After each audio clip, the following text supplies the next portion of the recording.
following is an ESPN special presentation. Hi, I'm Junior Seau from the San Diego Chargers. Aloha and welcome to Hawaii. Me and the guys want to show you what we do here in paradise. Take it, Dion. Hey, we soak up some sun, check out the sights. Great sight. And if it gets too warm, we'll dip in the ocean. Great surfing. Play a little golf. Oh, Oh, yeah. We practice, too. Hate that practice. After all that fun, then there's the game. good game. Do a little running. Play a little catch. Do a little hitting. So that's the whole deal. Wish you were here. Aloha.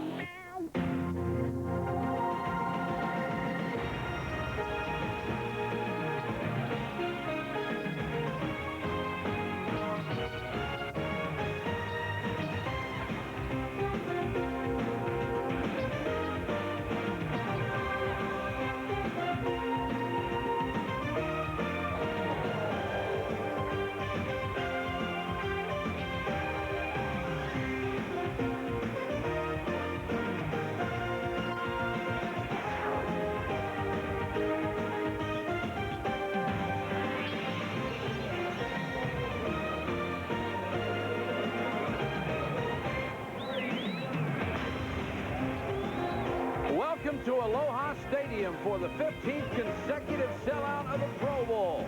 More than 50,000 fans have come to see the stars of the NFL in the AFC-NFC Pro Bowl. Good evening, everybody. I'm Mike Patrick. It's great to have you with us.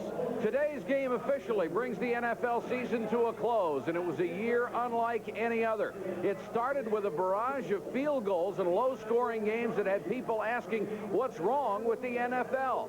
But that criticism evaporated in December and January with classic matchups and overtime thrillers, and ended up with the Dallas Cowboys winning their second straight Super Bowl championship.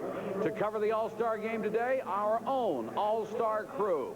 Chris Berman, Tom Jackson, and down in the locker room, Joe Theismann. Thanks, Mike. We all know the Pro Bowl honors individual success, but of course football is a team game. Nobody embodies those characteristics more than Marcus Allen. Finally given a chance to play, he demonstrated the skills that made him a 5-time Pro Bowler in L.A. He led the Chiefs in rushing, led the AFC in touchdowns, and his leadership showed the way for the Kansas City Chiefs to the AFC title game. Chris, after 12 seasons, it's nice to know that Marcus hasn't changed. You're right, Joe. It's great to see Marcus back here at the Pro Bowl. Nice time, by the way. A change in the way the players were selected to compete out on what we call, affectionately, the frozen tundra of Aloha Stadium. Yes, the players and the coaches still vote for the Pro Bowl, but this year, for the first time, the fans voted as well. Pretty tough to finish #1 on all 3 ballots, don't you think? Not if your name is Jerry Rice and Deion Sanders. These guys are in a class by themselves. Remember that great head-to-head battle they waged in Atlanta in December? Deion with the end zone interception, Jerry with the over-the-shoulder grab, Deion sealing the Falcons' upset with the sideline pick. Once a year, here, Jerry and Deion get to team forces for the NFC. And that, Tom, spells big trouble for the AFC. I don't think so, Chris. I think the AFC comes to this game with something to prove, if you know what I mean. Today, one of the last real warriors of the AFC bows out on top. And with that retirement comes the end of an era. Howie Long, the last tie between the Oakland Raiders and L.A. Raiders, will play in his 8th Pro Bowl, tying a Raider record with Art Shell. Always wanted to be known as the Art Shell of the defense. Now he will be. But when I think of Howie Long, I think of the physicality, the brutality, the commitment to excellence that exemplified the whole Raider organization. That's what Howie Long was. But the AFC West, Howie, they're uncorking champagne bottles since the moment you made the announcement. They won't miss you. Mike? Thank you, Tom. Howie, they may not miss you, but we certainly will. Thanks for all the great memories. Marty Schottenheimer feels the same way. The AFC coach picked Long as his need player, saying he always admired that competitive spirit. George Seifert back to coach the NFC for the 3rd time in 4 years. The loser of the conference championship gets this job, and he doesn't want to make a habit out of it. The rules here at the Pro Bowl a little different than the regular season. Offenses are not allowed any motion. They must have a tight end on the field at all times, and quarterbacks can intentionally ground the ball anywhere. Defensively, for the first time in 12 years, they have gone back to the standard 4-3. There is no nickel package allowed, and only one outside linebacker can blitz until they get down to short yardage and goal line situations. And the money, a little bit better this year. It is doubled. $20,000 to the winner, $10,000 to the losers. A little more incentive. Not that they needed the incentive or the money, for that matter. And Mike, you know that Big Brother is watching, because any of those rules are violated. Tom Catlin is the ombudsman this year, the longtime defensive coordinator of the Seattle Seahawks. If he sees one of those infractions, too many guys blitzing, too many guys rushing on a punt or something, he rings down, automatic 15 yards. We don't debate it. We just walk it off. So Tom Catlin, he's Big Brother here in Hawaii. Now, for all of you Dallas Cowboys fans, please don't get nervous. Michael Irvin has not been traded to the Atlanta Falcons. His helmet was missing this morning. Players came out to the ballpark. He's wearing Norm Johnston's extra helmet, so Norm could kick his and catch touchdowns today. Daryl Johnston is wearing Reggie White's extra helmet. So don't worry, Cowboy fans. Your guys have not been traded, at least not yet. That is an ugly color combination for Daryl Johnston. It's bad. But the Moose should wear a full lineman's helmet, don't you think? Here's the weather conditions. Unusually cool today. 78 degrees, the humidity at 50. The wind could be a factor in the game because it's 20 to 25 out of the northeast and gusting even more than that. The forecast, as usual, for clear weather here in the Hawaiian Islands. Well, wait a minute, Mike. If it's 20 or 25 miles an hour, wind chill is what? Well, it could be down in the 60s. The NFC will have their choice at the coin toss. Who will call for the Akebono, NFC? the sumo wrestling champion, will call the toss. The first American sumo champion in the traditional Japanese sport. Heads is the call. Tails is the coin. You want the football? Oh, no, we got it. I heard heads. The AFC has won the toss. Don't let them bamboozle you. Tails was the call. Tails was the coin. The NFC has won the coin toss. He confused that one. You want the football? Somebody's got the football, and somebody's going to kick it. Let's go up to Tom Catlin and see if he can find a violation on that one. You know, he tips the scales at 470. I mean, he stood next to Max Montoya and made him look like Muggsy Bogues. A Hawaii native who now makes his home in Japan.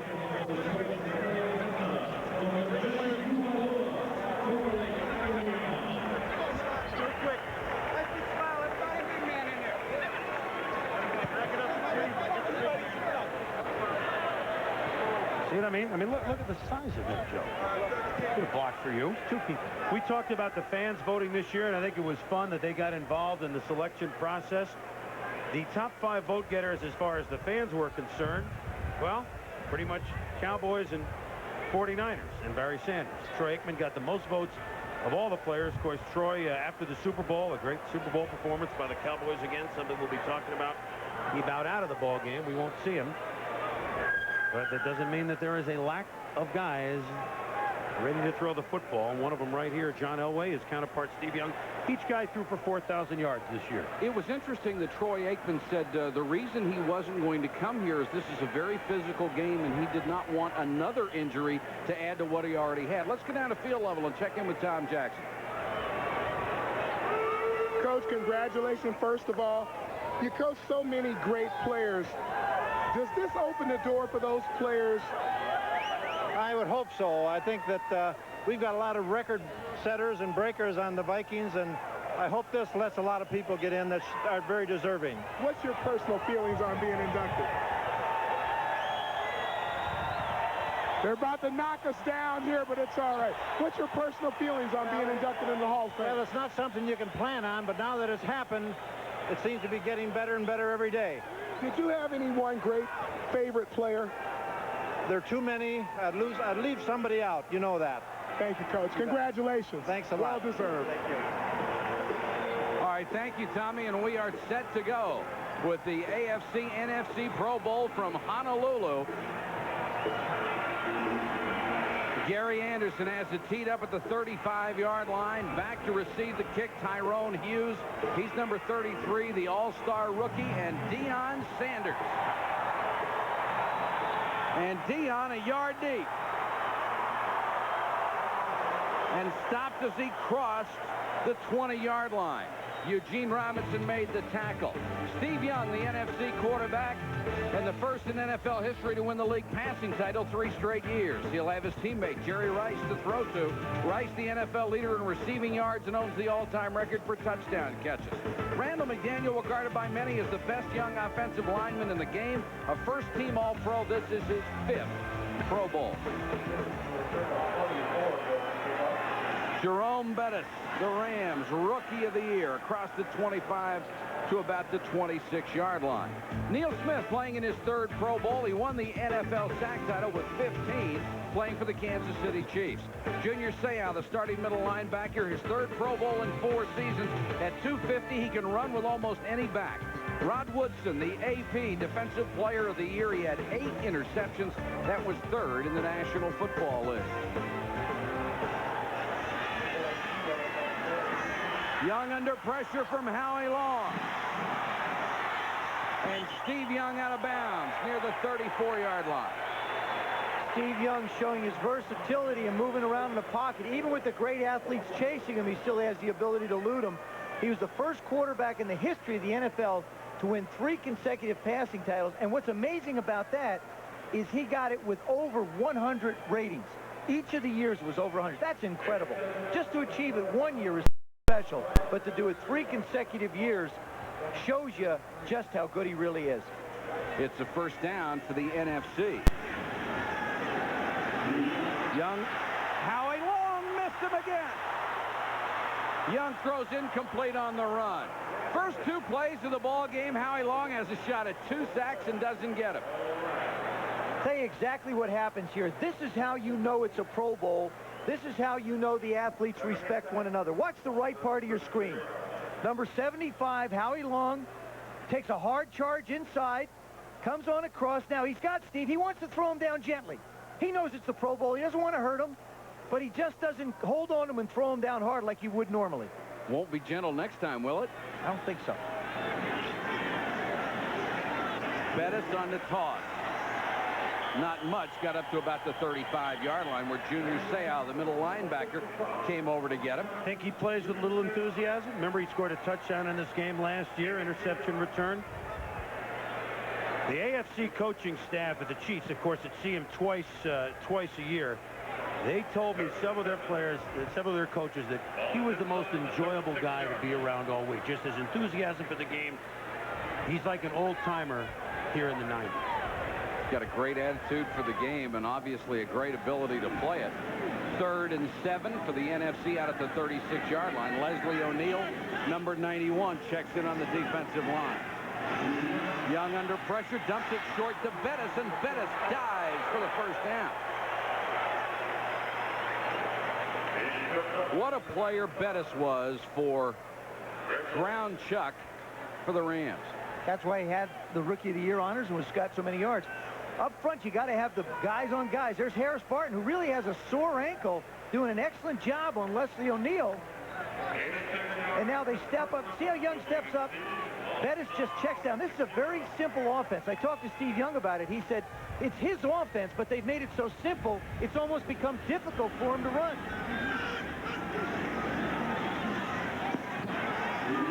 Young throwing in rhythm, complete near the 40-yard line.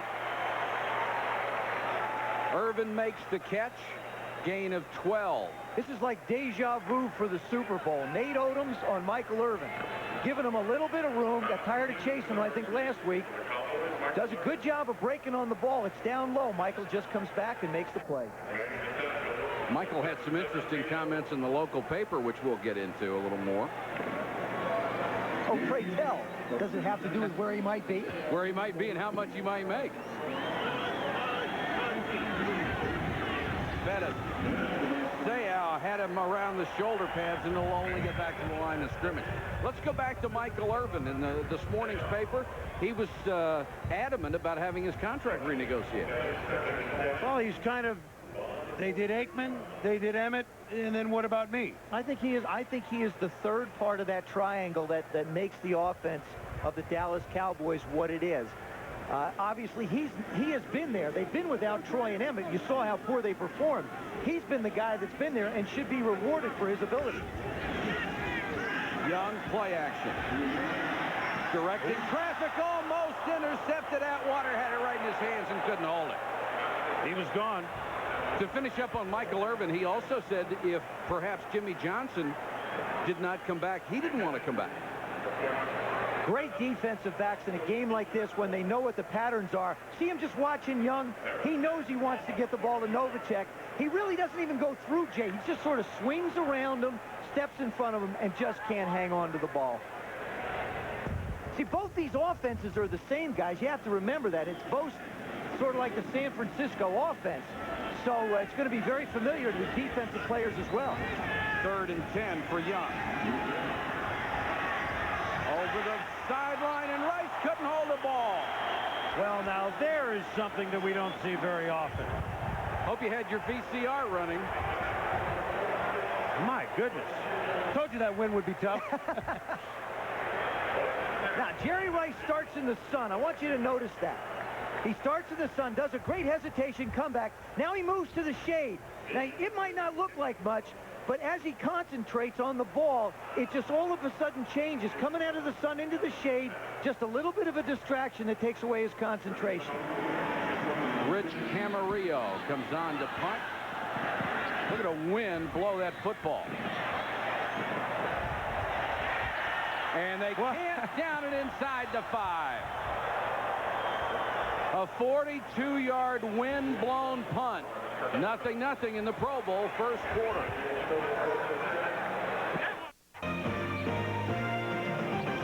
This ESPN NFL special is brought to you by Miller Lite. Great taste, less filling. Your beer do this. By Isuzu, makers of incredible four-wheel drive. And by the over 6,500 Radio Shack stores nationwide.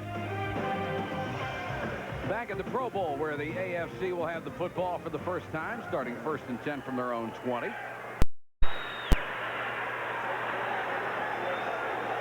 John Elway leads them out. Marcus Allen and Thurman Thomas behind it. Elway throws complete to Anthony Miller across the 30 to the 31-yard line. John Elway starts at quarterback for the AFC, his 4th Pro Bowl. He had a brilliant year, threw for over 4,000 yards. Thurman Thomas had another season capped by major disappointment, but he did have his 5th 1,000-yard season. Only 7 other players have ever done it.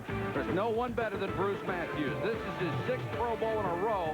Pro Football Weekly says he is the best in the game. Elway hit by Randall and throws it away. Let's see if they'll call it a sack. They do. Take a look at the NFC defense. 8 Pro Bowls in 9 years for Reggie White. 13 sacks this year gives him 137 in 137 career games. The NFL's all-time leader. Ricky Jackson showing no sign of slowing down after his 13th NFL year. 4th on the league's all-time sack list. And part-time player Deion Sanders was the NFC leader with 7 interceptions and a unanimous choice for this game. Marcus Allen bounces off a tackle, but he can't bounce off Tim McDonald, and he is buried in the backfield. You know, it's interesting, Mike. We talk about different teams having great team speed. First one that comes to mind, of course, is the Dallas Cowboys.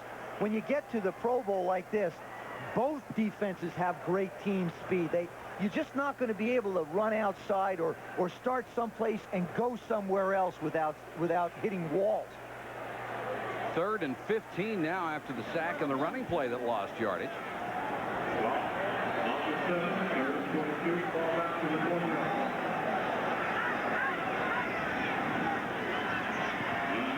Elway being chased out of the pocket, throws short to Allen.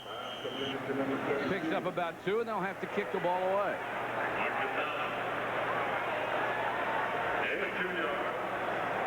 You know, Mike, I mentioned earlier, the San Francisco 49ers are really the ones attributed to that West Coast offense. Paul Hackett, the offensive coordinator of the Kansas City Chiefs, got his schooling and teaching through Bill Walsh and the West Coast offense.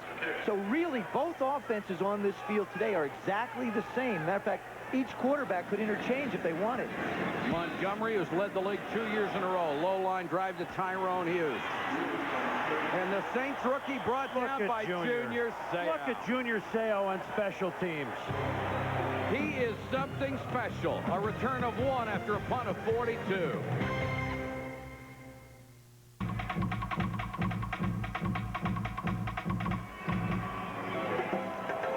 That's Diamond Head, the extinct volcano that frames Waikiki Beach and downtown Honolulu. Just one of the many beautiful things you can see in the Hawaiian Islands. And the three of us are about as big a booster of the Hawaii Chamber of Commerce as you could find. They like us here, Mike. The feeling is mutual. You're darn right. NFC with its second possession from its own 37-yard line. Young to throw and looking for Irvin, and he had to throw it between 3 players. Well, imagine the smorgasbord, and Joe, you've been in this position in these Pro Bowls. If you're the quarterback, Steve Young or Hebert far behind him, you get Michael Irvin, you get Jerry Rice. You would have had Sterling Sharp, but his foot injury kept him out. But you get Chris Carter. You got Andre Rison. I mean, these guys, you talk about, well, who do I throw to next? You can't wait. I think you're releasing the ball too fast. You want to throw to both guys on the same play. You really do. There aren't enough footballs to get it to everybody. This is as good a group of receivers, this NFC group, as there may have ever been. Bettis on the draw. Look at the power from Bettis. And here's the scouting report on those great NFC receivers that we just talked about, courtesy of Rod Woodson. They all talk. Michael Irvin. He talks a whole bunch, but he got 2 Super Bowl rings. You can't cover me. You can't check me. Jerry Rice. Oh, just gets it done day in and day out. Great hands. Andre Rison. A duck walk. That's all I really know. But he can catch too. Chris Carter. Good athlete. He can jump. He can jump, but he talks a lot too. I think, do they all talk? Yes, they do. Is that just me, or do they all talk? Well, I'll tell you what, I mean, obviously, Jerry Rice next year is going to have more touchdowns than anybody that played the game, but he and Rison each 15 touchdown receptions this year. I mean, you catch 15, that's 1 a game, just about, from the wide receiver position. And the fact that Jerry could be the all-time touchdown leader is really amazing. Bettis again, pounding into AFC territory down near the 47-yard line. When I visited with Jerome Bettis during this week's practice, I said, do you feel like you belong here? He said, yeah. He said, I really feel like I earned the right to be here. You see the numbers, the yards. He said, what surprised me through the course of this season was the long runs that I had. He said, I thought I could do well in the short yardage, getting up to 10, 15, 20 yards. He said, but I never expected to break long in the season, which he managed to do for the Rams. 2nd and 5. Bettis again, reverse to Rice. Oh, first down, NFC.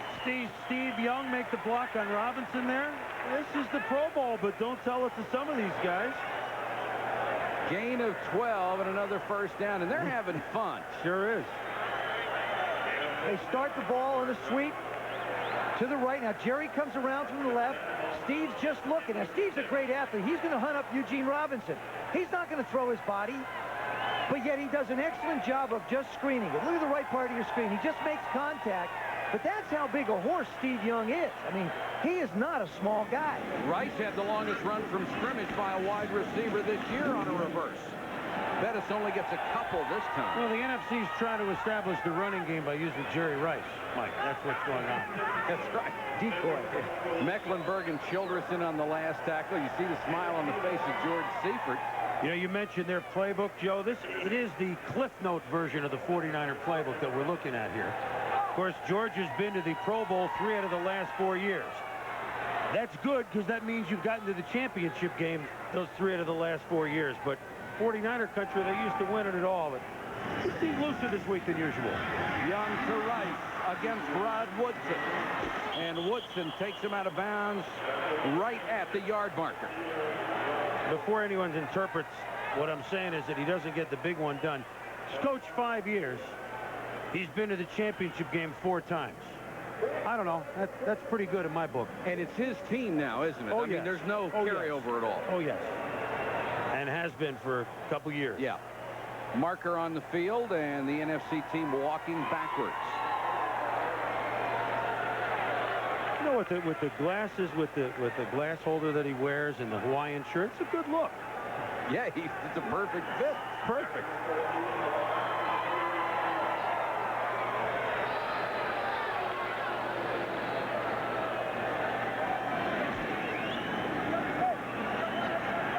There's a motion penalty against the NFC. You cannot have anyone in motion, of course, set by rule. Young deep down the middle and almost intercepted after it was dropped by Irvin. Catchable ball. There are little things you can see in this game that tells you it's not a regular season game. When Young lets this thing go, Michael is going up. Now, he's got that ball, but he also sees Eugene Robinson coming from his left. So he says, well, you know, I'll go up, but wait a second. Let me see who's in the neighborhood, because I don't want to get drilled in the chest. Doesn't quite come down with it. Young is 2 out of 7 for 22 yards, but he's had a couple drop. 3rd and 13. Throws this one complete to Rice at the 19-yard line. Nate Odoms was over there but couldn't stop it. Gain of 20 and another first down. Nate Odoms giving all kinds of respect to everybody. There he's 10 yards off the ball. Rice does a little stutter step. Now he does that hesitation, comes back. Well, if you need big yards, you may as well go to the guy who knows the playbook as well as you do. With just enough of a post fake to get Odoms to bite on it.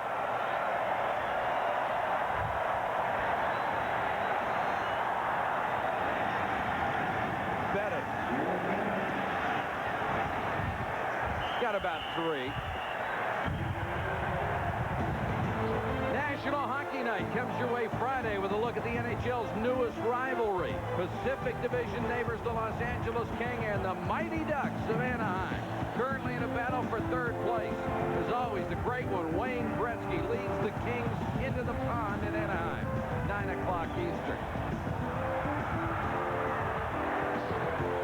Bettis 7 carries, 26 yards so far.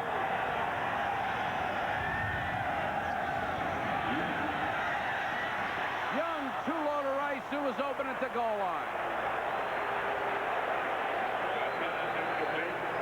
Well, that time it was Steve Young's fault. And that man knows how to catch touchdown passes.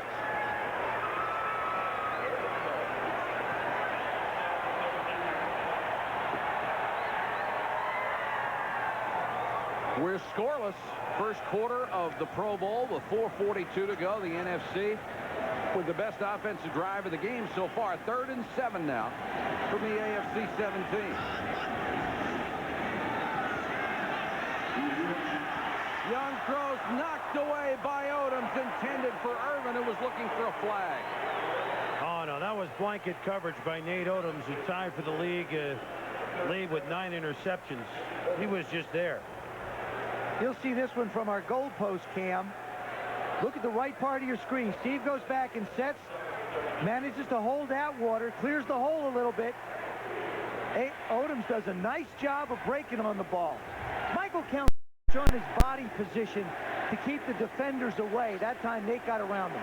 Look at the percentage from Norm Johnson. 96.3% this year. 26 out of 27. And knocks a 35-yarder through. There's a timeout on the field. The NFC leads the AFC 3-0. 3-0 the NFC and a Norm Johnson field goal in the first quarter here in the Pro Bowl. And Johnson getting set to kick off. Imagine what Norm has done. Michael, he's missed 1 field goal in 13 months. Yeah. That's pretty good. Eric Metcalf deep to receive from the 2. And Metcalf gets it up just short of the 20-yard line. It's no exaggeration to say 1993 was a career year for John Elway. His previous best for completion percentage was 58.6%. This year, it was 63.2. His previous best for yards passing, 38.91 in 93. He led the NFL with 4,030. 22 touchdown passes, the most he'd ever thrown until this year, topped it by 3. And 12 interceptions, the fewest he'd ever thrown, until he lowered that to 10 in 93. Who was that masked animal? Elway can't find anyone to throw to. Sean Gilbert chases him, and he threw it right at Reggie White. Reggie almost had the pick. You know, I talked to John this week, and I said, why do you attribute, or what do you attribute so much success this year? And he said, the system that Jim Fossil allowed me to work under gave me an opportunity to have a place to go with the football on every play. In the previous systems he's played in, if a receiver was covered, he had nowhere to go with the ball. So he really felt like the system was as much responsible for the success as anything. That was always his criticism of Dan Reeves when he was the coach there. They picked up the flag. It's just an incomplete pass, so it's 2nd and 10. Thurman, about 3. You know, Michael, there are a lot of people, and Joe, that were surprised that Thurman would bother to come to this game after certainly a downer of a Super Bowl for he, especially the Buffalo Bills in general. But if you know Thurman Thomas and you're around him a little bit this week, he was upbeat. He is as resilient as anyone I have ever seen. We talk about the whole team like that, but football players are creatures of habit. For him to come and play another game after the Super Bowl may be the best thing for him right now. Absolutely. I lost one, and I can tell you it's a great cleansing experience. Elway throwing for Metcalf, had it to the sideline. He was covered by Ronaldo Turnbull.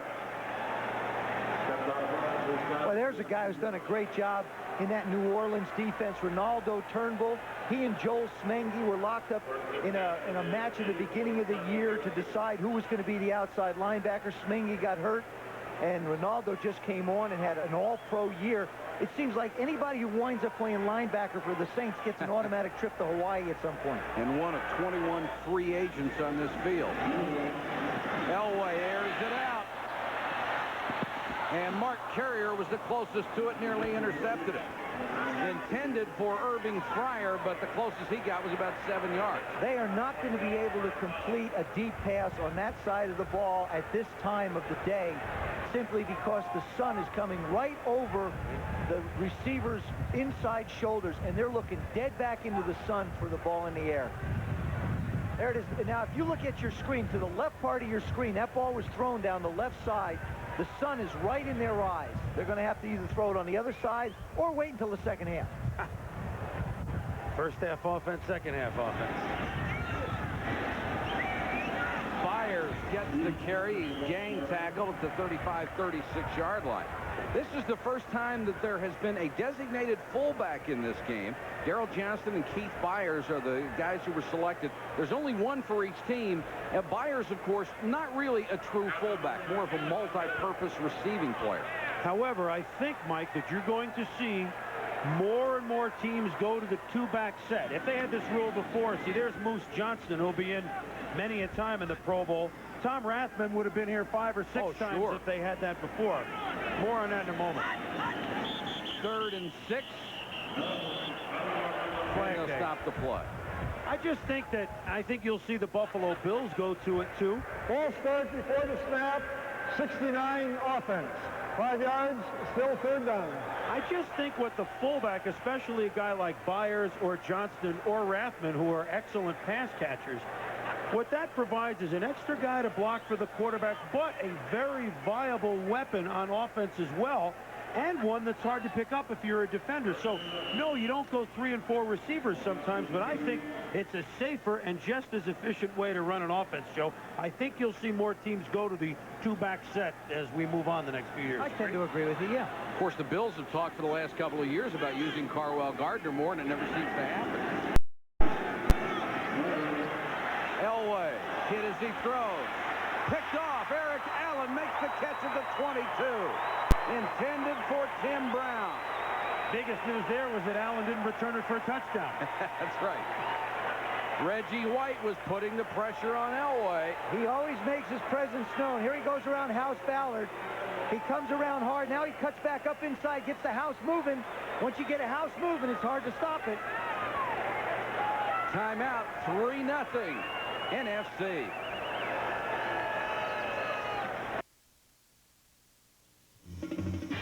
Pro Bowl, the NFC All-Stars have the ball back after Eric Allen's interception. Total yards, the AFC with 86, the NFC only with 18. Last year, it was dominated by the NFC, 472 to 114, even though they lost the game in overtime. Bettis hit in the backfield by Sayal. Well, I'll tell you, Mike, according to the statistic we saw, if the NFC runs more plays like that, they may get down to 16. I have a feeling that it was a little bit reversed. Yes, I do. On the interception, Tim Brown actually stops. You know why? Because he's a smart receiver. He sees Eric Allen in the middle, and he assumes, like every receiver, that the quarterback's not going to throw the ball there. Now, Elway just totally loses Allen. When Reggie White put the pressure on him, he had no idea Eric was there, and he figured he could just throw it away. It didn't work out that way.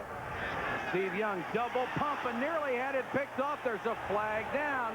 Maybe interference, and Woodson isn't going to like the call on Irvin.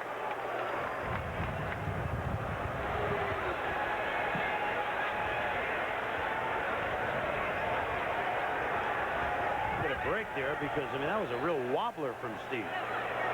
It was the old end-over-end kick. Pass interference. So the covering defensive back, automatic first down.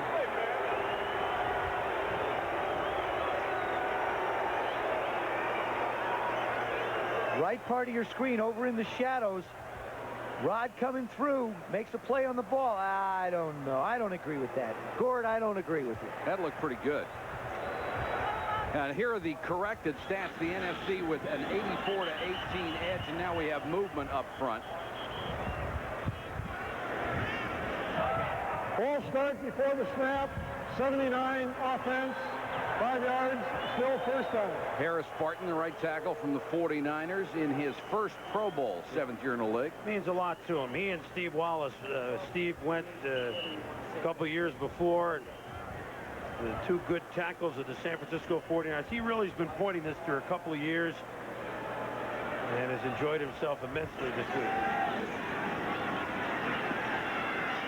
Young throws off his back foot, intended for Bettis. He was covered by Cornelius Bennett. You know what you're going to start to see, guys, as this game goes on? Because of the intelligence of Dave Adolph and his defensive staff, and, of course, Bill Mack on the other side with San Francisco, you're going to see them start to get a real feel for the way the offenses are run. And you're going to see the defenses, I think, step it up a notch as you start to see it late in the second quarter now. They're going to get a feel for where the guys are going. They're going to get a feel for the snap counts, and they're going to start putting more heat on the offense. 2nd and 15 here. Young being chased by Neil Smith, throws back, and it's incomplete, intended for Irvin.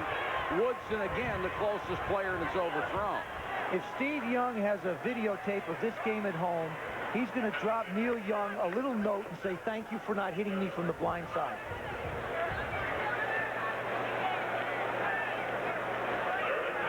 Michael Irvin, in disguise with his Atlanta Falcon helmet on, does a great job of trying to sell the corner. He's wide open, and the ball just gets away. Rod says, wait a minute, where did he go? Chase him all over the place. I still can't find him in Hawaii. Steve Young has only hit one of his last 8, 3 of 12 for the game. Needs 15 here. Throws short, and Daryl Johnston couldn't hold it. It looked like he collided with Bettis just as the ball got there. Moose said that I probably have worse statistics than anyone who's ever been selected for this game. He rushed for 74 yards. Count them. 74 this year, but a terrific blocker and a great receiver. Now, you ask Emmitt Smith how many of his 1,400 yards plus that Moose Johnston was responsible for, and he won't tell you the same thing about Moose's stats, Mike. He had some pancakes this year, didn't he? Camarillo to punt to Metcalf. There's the penalty marker down. And Metcalf across the 30 to the 32. A 50-yard punt. A 12-yard return. We'll check the penalty. Hardy Nickerson made the tackle on special teams. Albert Shelley chase him over. I think there's a lot of pressure on the one guy selected as the special team cover man. Illegal man downfield on the NFC. Of course, Tasker was the MVP last year, so he did. If there was pressure, he. As Shelley had 3 shots at Metcalf that time. Gordon McCarter, the referee. Ineligible downfield. Number 55, kicking team. Penalty declined. First down. Boomer, this is what you were talking about. There's Woodson and Robinson. Shelley just decides to take the outside route. Now, we know Woodson can run. He can also grab. Now he holds him, grabs him. Now Albert goes by him. Now look at this relentless nature. He's going to chase that bugger all over there. Finally, I got you. Boy. Second Pro Bowl for Albert Shelley, the alternate in 90-91. Warren Moon, the quarterback, hands it off to Thurman Thomas. Maybe he ought to be wearing the Atlanta Falcon helmet. Yeah, he might be. That's a possibility. You know, it's interesting. You take a look at the Houston Oilers are talking about changing their offense a lot and going out of the run and shoot exclusively and adding tight ends and running backs. They've got almost $7 or $8 million invested in quarterbacks, and Warren Moon is 37 years old. If you're going to start changing the system, you might want to try and look to get something for Warren while he's still got a value on the market. 2nd and 9. Moon rifles it over the middle to Eric Green, the huge tight end from the Steelers. But I'll tell you one thing he can still do is throw the football. Throws the prettiest pass in football. We've reached the end of the first quarter at the Pro Bowl. The NFC continues to lead the AFC 3-0.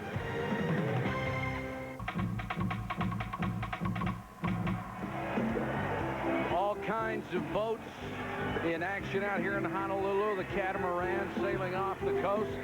Just perfect conditions for it. A little windy today. You could get up to about 50 knots with one of those, couldn't you? You're the boat expert, Joe. Well, yeah, I can lay on a boat as well as I can on a beach. The receiving core for the NFC enjoying things so far. They're up 3-0 as we get ready to start the second quarter. They had Moon rising. Talking about him maybe hooking up with full moon Warren. Of course, Warren's wearing number 2 today, so maybe he's back to half moon. I don't know. And of course, NFC. If I said AFC, I apologize. Moon back to throw for Miller. Just off his fingertips. Donnell Wolford was there, but the home run ball misses by a ½ inch. We did the Chargers and Bears in December. It was a great matchup then. It's a great matchup now. Look at Miller. Now watch him. Watch the little burst. There it is, that little acceleration just away. He is going to be a real prize on the market, the free agent market. His 4th Pro Bowl. A lot of people are going to be interested in what he can do and add to a wide receiving core. In their division alone, Kansas City, Denver, San Diego wants to keep him. Moon throws short this time to Irvin, Fryer, and Fryer into NFC territory where Wolford makes the catch. Miller was 2nd in the AFC with 84 catches, and you're right, he's got to be one of the prize receivers. We talked about Jerry Rice's accomplishments with all his touchdowns. Anthony Miller in his 6 years has been here 4 times. 3 years he's had over 1,000 yards receiving, and that's on a football team that really doesn't have that full-blown complementary receiver yet. I mean, Nate Lewis is getting there, but still, he's still the featured guy. I think Anthony wanted to sign with the Chargers during this season, and that was one of the bones of contention. Bobby Beathard and management resolved. 3rd and a yard, and they did not get it. May have even lost a yard. Tried to give it to Keith Byers, and the offensive line just came back in his face. Outback Marty with that hat on. It goes to the fullback. So the AFC is going to have to punt it away on 4th and about a yard and a half. He's going, where's Christian Okoye when you need him? Montgomery to kick to Tyrone Hughes. Here's a guy who should have been in at least 2 more Pro Bowls, but he just never kicked enough kicks to qualify. Hughes lets it go, and it just made the end zone.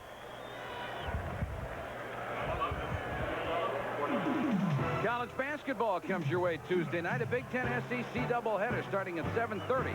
Number 14 Indiana against number 13 Michigan. Always great fun when they hook up. Then at 9:30, LSU will go against Alabama. And both of those teams have certainly had their moments this year. Not great consistency, but they can come up with a performance.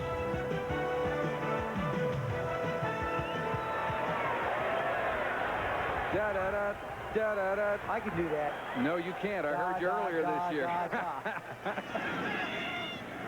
NFC back with a football, and Rodney Hampton is dehorned by Dennis Smith. DS-49, as Tom Jackson and the Bronco teammates call him. He still lays the lumber as well as anybody from the Ronnie Lott school of big hits. Watch the left part of your screen. Watch him react. There comes number 49. There goes Hampton through. There's the club. Boy, that's a WWF off the ropes takedown. Yeah, and this one's for real. Hampton again. Gets a couple. Let's go to Tom Jackson. Tommy? Here with Thurman Thomas of the Buffalo Bills. I guess the question everybody wants to answer, how did the Buffalo Bills and maybe more importantly Thurman Thomas recover from what happened last week? Well, I don't know what we're going to do team-wise, but I can tell you one thing. Thurman Thomas is going to recover. You know, that's not my type of style of playing. I don't get down on myself like that. And I did for about 30 seconds. I forgot about it, but I will be back next year. Let's go back up to the booth. All right, Tom, thanks very much. He has matured a lot in the last couple of years. No doubt. Remarkable transition. He'll be fine next season. Don't even worry about it. 3rd and 2, Young to throw for it, complete to Rison. Almost got away from Woodson, who just got a hand on the jersey. You know, I want to say something about Thurman Thomas. People, I think, lose sight of the fact that in the last 3 Super Bowls he's played in, he's only touched the ball 37 times running, has only gained 69 yards, which is about, what, 1.9 boom, isn't that right? That's right. It isn't just one guy that's responsible for the lack of success of an offense. I mean, if you're averaging less than 2 yards a carry, it's not just his ability to run the football, but it's an entire offense failing, not just one individual.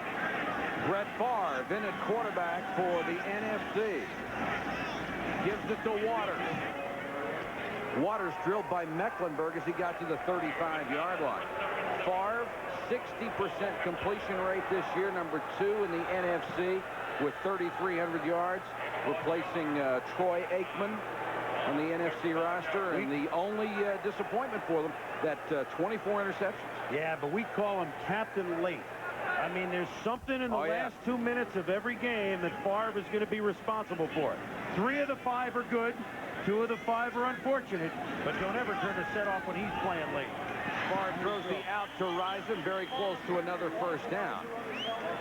And this offense is perfect for Brett Favre, too. I mean, that's what they run at Green Bay with Mike Holmgren. So this isn't really foreign to him coming over even as a replacement and maybe missing a day of work, finding out that he was replacing Aikman after the Super Bowl. I think next year and possibly the year after, as he matures and learns what to do with the football when he gets in trouble or when he's hurried, you're going to continue to see the touchdown passes very high, and you're going to see a very drastic drop in the interceptions that he throws. I think it was the best move that Ron Wolf made when he became the general manager of the Packers. 3rd and 1, they try to sneak for it and have the first down. And once again, the NFC statistically is dominating the AFC here at the Pro Bowl with 10:21 to go first half, leading 3-0. Fred, he's all excited because he had a Pro Bowl carry. Forget if he could throw a Pro Bowl touchdown pass. He has a Pro Bowl carry. He's now in the annals of gaining 1 yard or maybe the yard. You got to get a statistic. You have to get a statistic. In every category, you want to get a statistic. He's a great leader. I mean, he has that aw shucks youngster look, but he's a great leader for the Pack. 1st and 10. Favre in the flat to Brett Jones, breaks the tackle, has the first down. Greg Lloyd knocked him out of bounds at the 43. Gain of 13. That's the 32nd play of the game for the NFC. The AFC has only run 15. Nice, quick, short set. 1, 2, 3. Check the wide receivers. Look left, throw right. Fired out. Great arm. Jerry Rice told me, he walked up to me at practice on Thursday, and he said, this guy can really throw. And he was talking about Brett Favre's arm. Incredible arm. Jones limped to the sideline here. Novacek in for at least this play at tight end. Hampton on the sweep. Dennis Smith out there waiting for him, along with Michael Dean Perry. Let's check in with Tom Jackson. TJ? I'm here with Jackie Smith, one of the great tight ends to ever play. How do you feel getting into the Hall of Fame? Well, Tom, I'm very honored and privileged to be in the Hall of Fame. I'm very happy about it. It's an honor for me, not only for me, but recognition for all the teammates that I've played with back in St. Louis and with Dallas, and all the fine people and fans in St. Louis. So I'm proud to represent all of them. All right, thank you, Tom. 2nd and 13 for the NFC. Deion Sanders is in as a wide receiver in the slot to the near side. I was wondering when we'd see that. They're going to stop the play. And the NFC will take its time out. I think Deion was hoping to sneak in there without that much notice. Back in a moment. I'm sorry, okay? How do you lose playoff tickets? This ESPN NFL special is brought to you by Reebok, who reminds you that on Planet Reebok, there are no limits.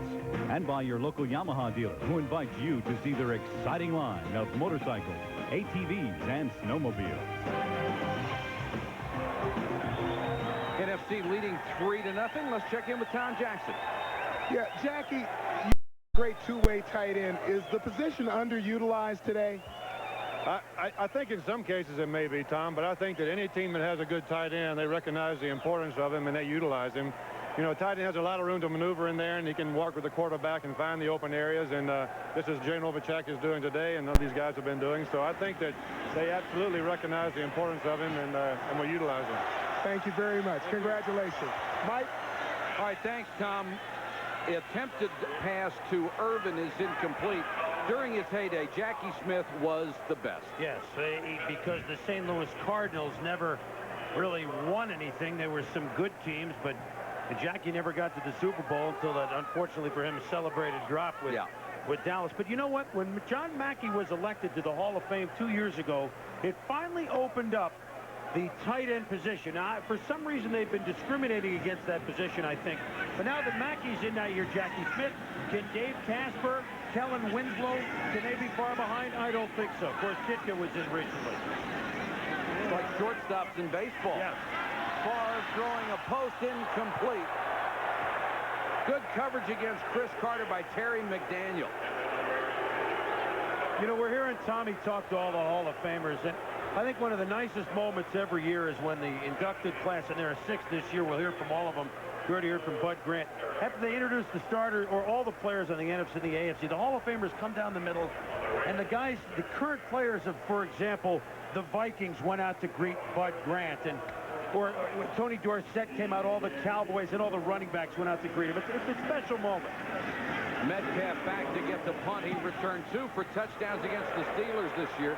Tied an NFL record. What a beautiful punt. But it takes the bounce into the end zone, so they'll come out to the 20-yard line. 45-yard kick by Rich Camarillo. 8:33 to go first half. Still 3-0. Class, and the Minister of Defense delivered for the Green Bay Packers. In 1992, the defense was 15th in points allowed. This year, they were 9th. Last season, 23rd in yards allowed. This year, number 2. 16th in rush yards in 92. With Reggie, they climbed to number 8. 23 in pass yards. This year, they were number 7. And finally, 22nd in sacks a year ago. With Reggie White, they were tied for 4th in 1993. He came and played as advertised. Warren Moon remains in at quarterback. Byers and Chris Warren are the running backs.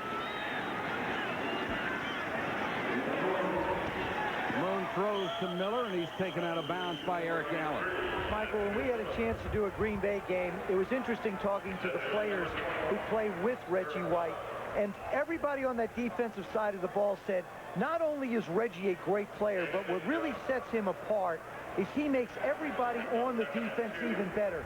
Leroy Butler became a better safety. Tony Bennett a better linebacker. Poff a better linebacker. He just elevated everybody's play around him. 2nd and 2 for the AFC. Chris Warren hit in the backfield.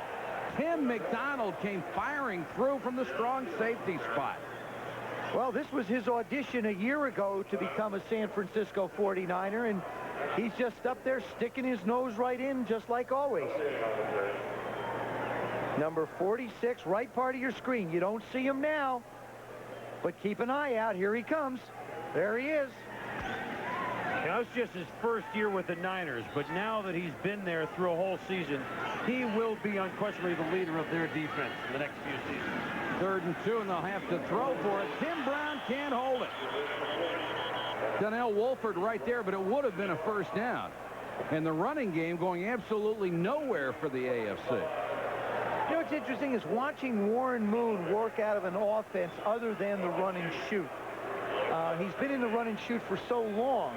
Now he has a chance to get under the center and work in what we call that West Coast offense. Two backs, a tight end, throws and sets from the pocket just as well as he does any other place. Doesn't look like it'll take him more than 5 minutes to get used to it, though, does it? I think that'd be about it. Flags are down as Montgomery punts to Hughes. Hughes driven all the way back to the 10. Got by Tasker, but he can't get past the 21-yard line. Return of 11 after a punt of 62, but now we'll check the penalty, and they're down all over the place. Bruce Matthews made the tackle on special teams.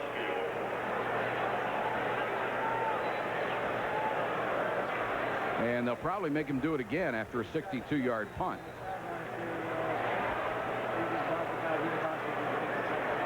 Warrior formation, caused by number 85, kicking team. 5 yards, repeat, 4th down.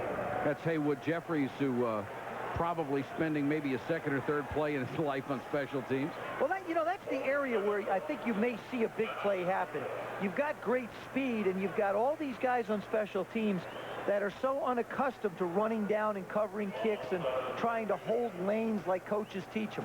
Well, Steve Tasker is such a great special team player. Guy we just saw, Tyrone Hughes. He and Bettis, first rookies in this game since 3 years ago, when Emmett was a rookie and Mark Carrier and Johnny Johnson was a rookie, Richmond Webb. Tyrone Hughes there, 2 of the 5 longest punt returns in the league this year. 83 against the Eagles, 74 against the Rams. What a find he was for Jim Mora. Montgomery will try it again. This is not 62. Hughes on the run. Can't keep his balance. Gets to the 43 and pounds the football into the ground. Chris Warren covered him. Boomer Esiason will get his turn shortly for the AFC.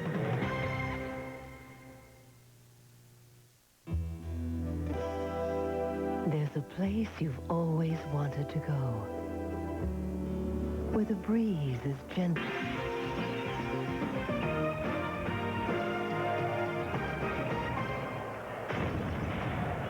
Welcome back to Honolulu in the Pro Bowl. 3-0 NFC.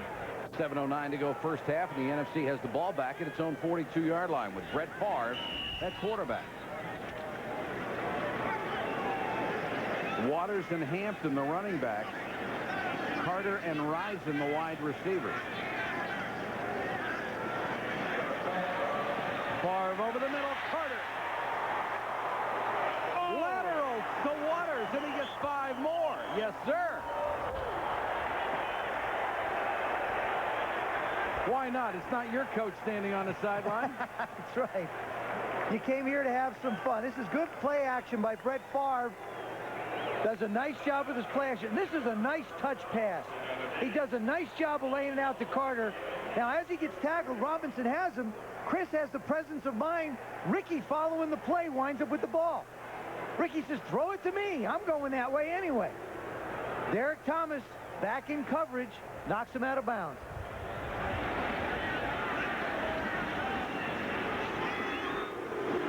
The Moose hit at the line of scrimmage by Thomas. Well, there's Derek Thomas, and what a surprise He's playing linebacker for the Kansas City Chiefs coaching staff.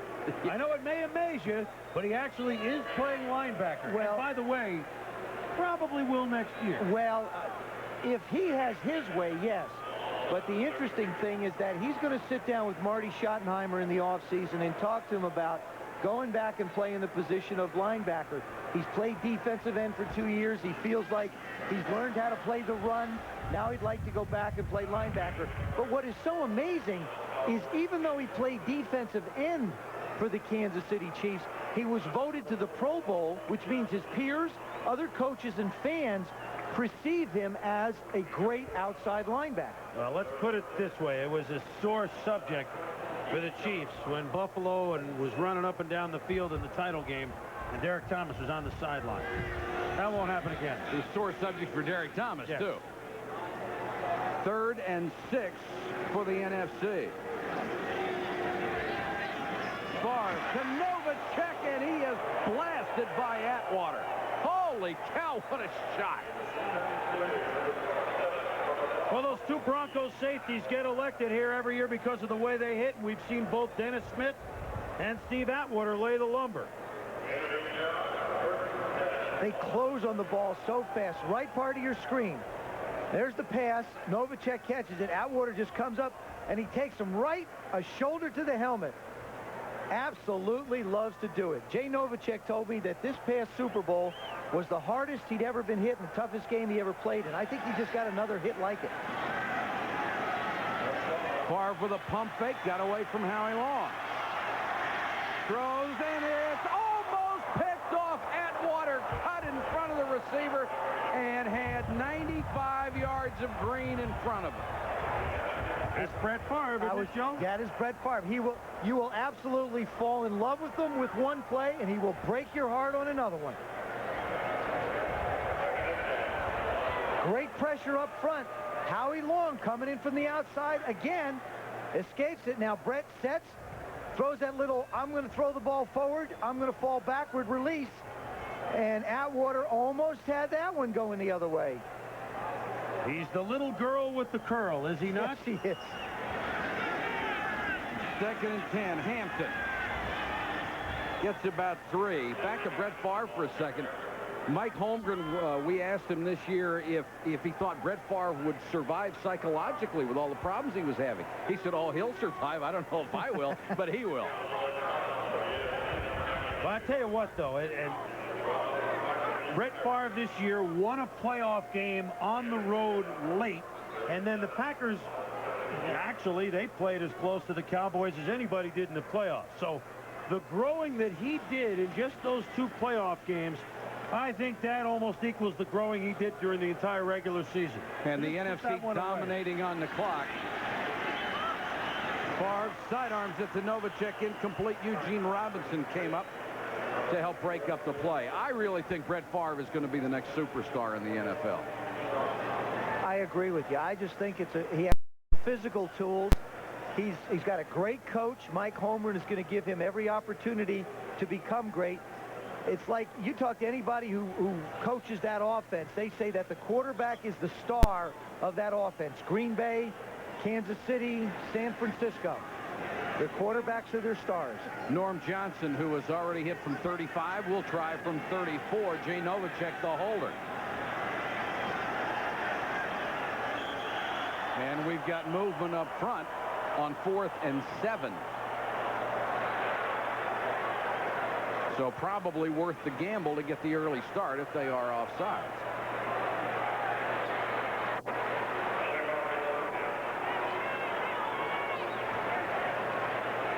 Sean Jones is trying to intercept the snap, I think.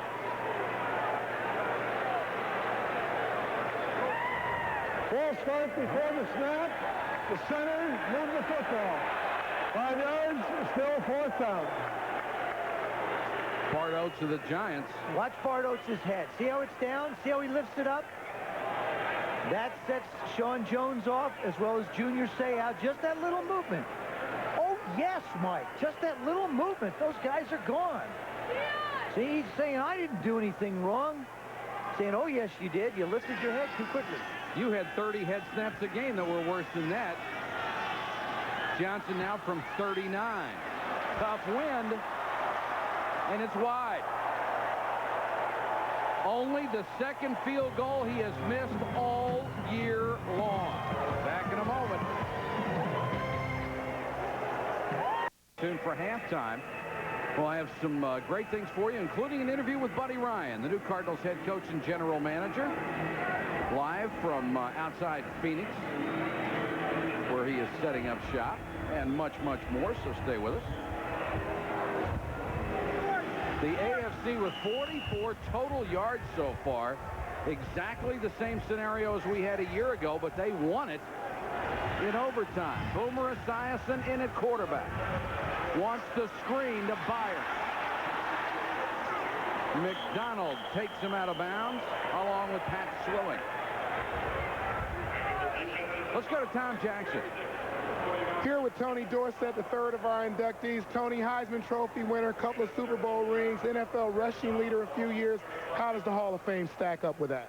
Well, you know, this is just, first of all, to be nominated was a great feeling, Tom, but to be selected as one of the nominees, I mean, inductees, should I say, this is totally overwhelming for me, man. I'm going to be on the high for another 12 years because of this.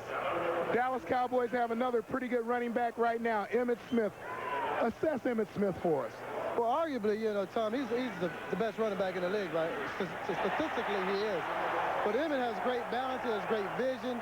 He's impromptu, and he's able to create out in the open field. The only thing that Emmitt doesn't have, and which he really doesn't need, he's winning rushing titles year in and year out, is blazing speed. But in my opinion, he's just scratching the surface as far as the things that he'll be able to do in this league. You heard it from one of the best. Back to the booth. All right, thank you. Esiason trying to ignite the AFC offense, throws to Eric Green to the 11-yard line.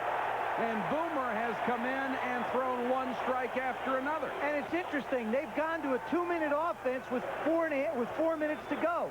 They've not huddled yet. Boomer's sort of just calling everything at the line of scrimmage. Very similar to what he does for the Jets. Little hurry-up offense.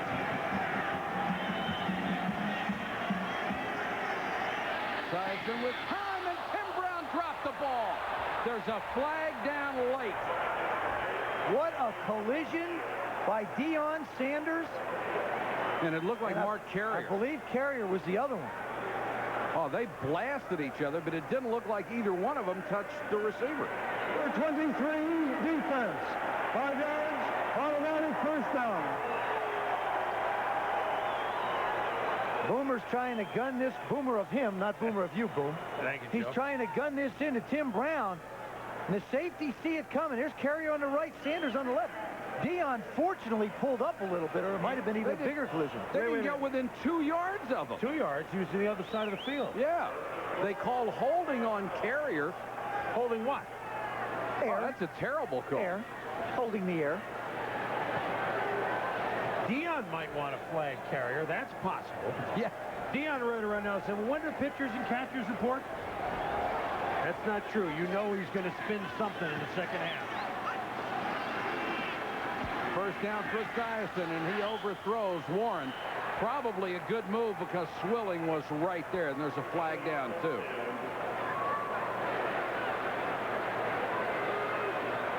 Motion on the AFC, and that'll back him up 5. Little makeup call. There you go, Mike. You've done this before. Oh, yeah. Of course, they swear they don't do that in any sport.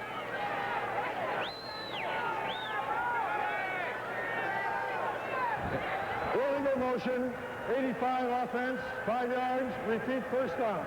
And maybe we're being presumptuous. It is just one of those miraculous coincidences. Spotted just outside the 10.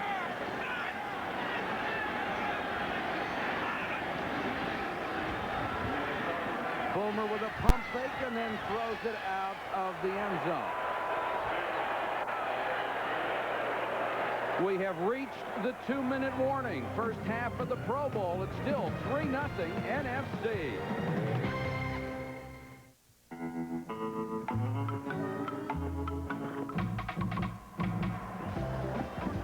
Hey, dude, this is the Bonsai Pipeline.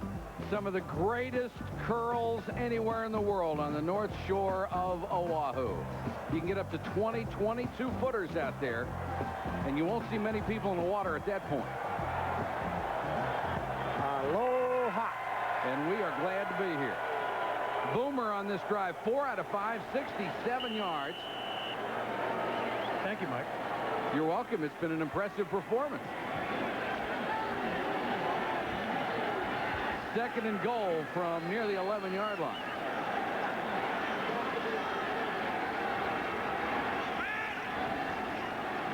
Byers ran into Reggie White at the 8, and he won't go any further.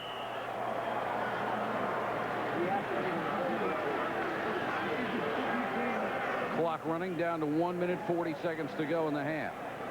There's the timeout situation. Well, now they're in no rush down here, obviously. The first time we've seen Boomer call a huddle. They just assume take the entire 2 minutes and do whatever there is they're going to do for scoring. And that's exactly right. And that's it. 3rd and goal now from the 7.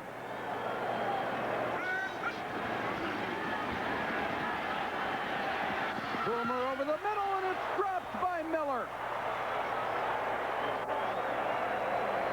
Looked like he may have been concentrating on keeping his feet in the end zone and short-armed it a little bit. A lot of shadows down around the end zone. See the way the shadows are coming? The guys are passing in and out. Here he just hangs this up. Actually, he's not throwing that to Miller. He's trying to get to Haywood Jeffries, number 85. Miller just happens to be in the back. Almost makes a play on it. You see Dion close on that ball on Jeffries? Jeffries had a half a step when Boomer threw it, not when the ball was there. Gary Anderson, who's only missed twice all year, for the tying field goal, and we're at 3-3. This is exactly what happened a year ago when the NFC dominated all the statistical categories but couldn't pull away from the AFC, and the AFC eventually won it in overtime, 23-20.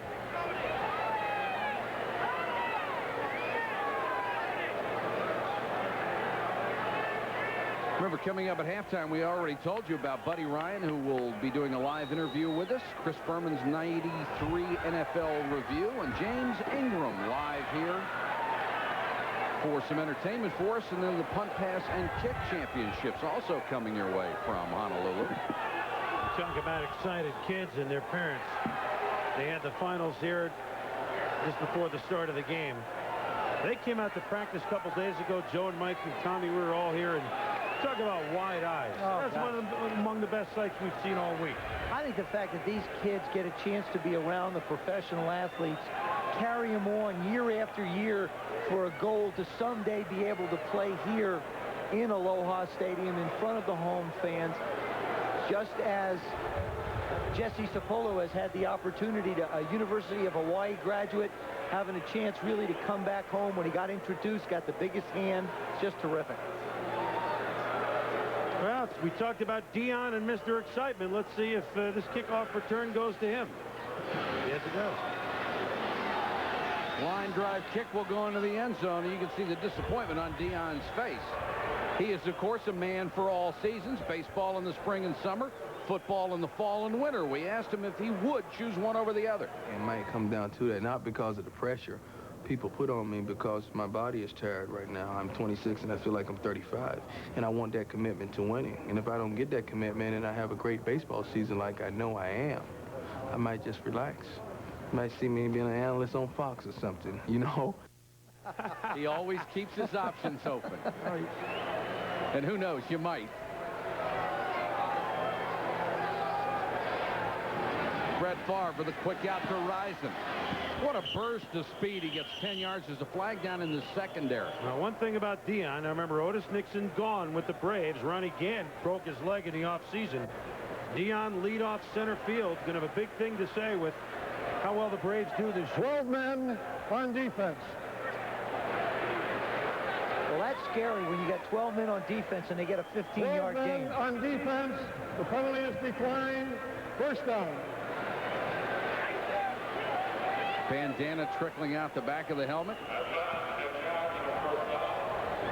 Yeah, he really enjoyed himself playing with the Falcons this year, I think, more than any other year. He got a little annoyed at management at the end about a contract situation, but I think just playing, and the Falcons turned around as soon as he got back, and remember the team upset Dallas and San Francisco?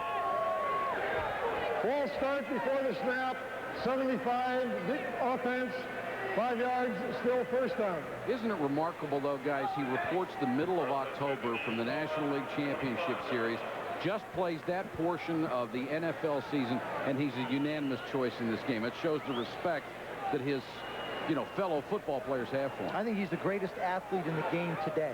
Could well be the greatest athlete playing professional sports today. Favre to Risen.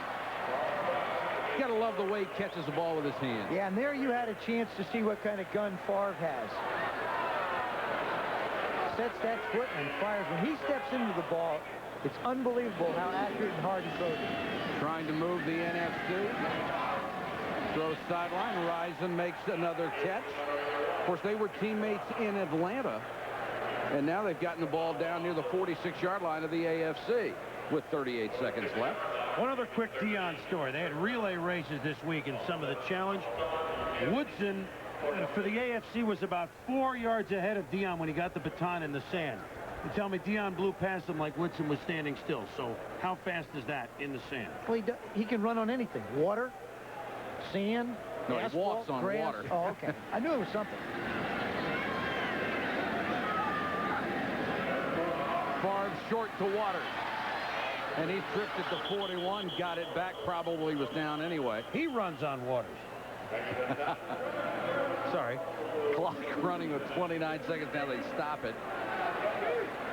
And the NFC uses a timeout. If anybody knows the story about Brett Favre in college, where he was in a terrible automobile accident and lost a large portion of his intestine and came back to play, that was his senior year. He didn't play all that well, but the people who scouted him as a junior knew what kind of a player he was.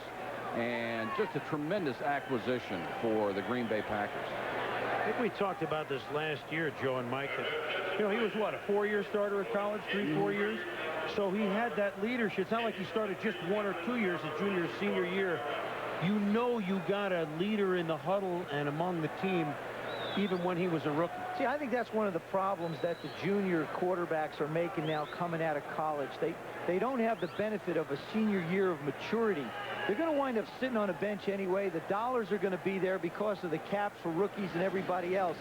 That senior year makes you better equipped to be able to come into the professional game and move to a higher level more quickly. Favre is 9 out of 13, 103 yards. Pressure from behind. Derek Thomas just blasted him with an outside charge. We talked about the free agents auditioning for other teams in this game. You've got Derek Thomas auditioning as an outside rusher. This is how he comes around the corner. Lomas Brown just really doesn't stand a chance. He's too quick. He's been waiting 5 months to do that. Down to 16 seconds to go in the half.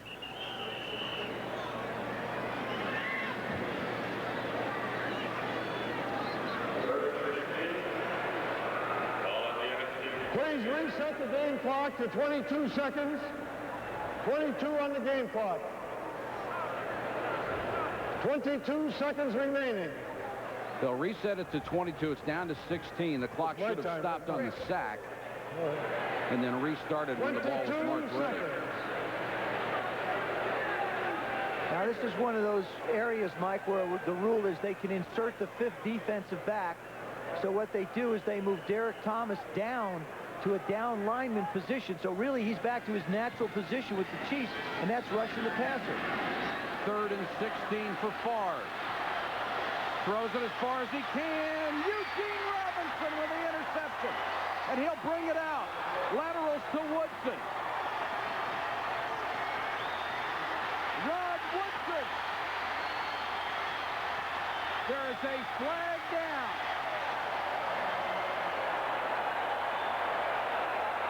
A 76-yard interception return. And Eugene Robinson Robinson, I think the most underrated defensive player in pro football, made the interception. How smart is he, though? He knows he's not going to run 107 yards. He's going to give it to somebody who can. Whether they want this half over or not, they're bringing out the halftime entertainment platforms, so this half is over. Well, they haven't asked the Gordon McCarter and company, have they? Here's the plan. They're going to have a tough time running the next play through these things, I'll tell you that. It'll just look like the Stanford band again. Eugene Robinson. Of course, when you play in Seattle and the Seahawks have struggled lately, you don't get all the national television attention you would somewhere else. But he is a sensational player, the leader of that defense. 24 interceptions since 1990, the most in the league.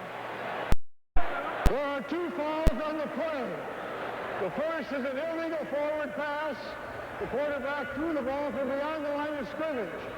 The second foul, also on the quarterback, number 4, for an illegal roadblock during the return. That foul is a defensive foul, and when there's a defensive foul on the last play, the half is over.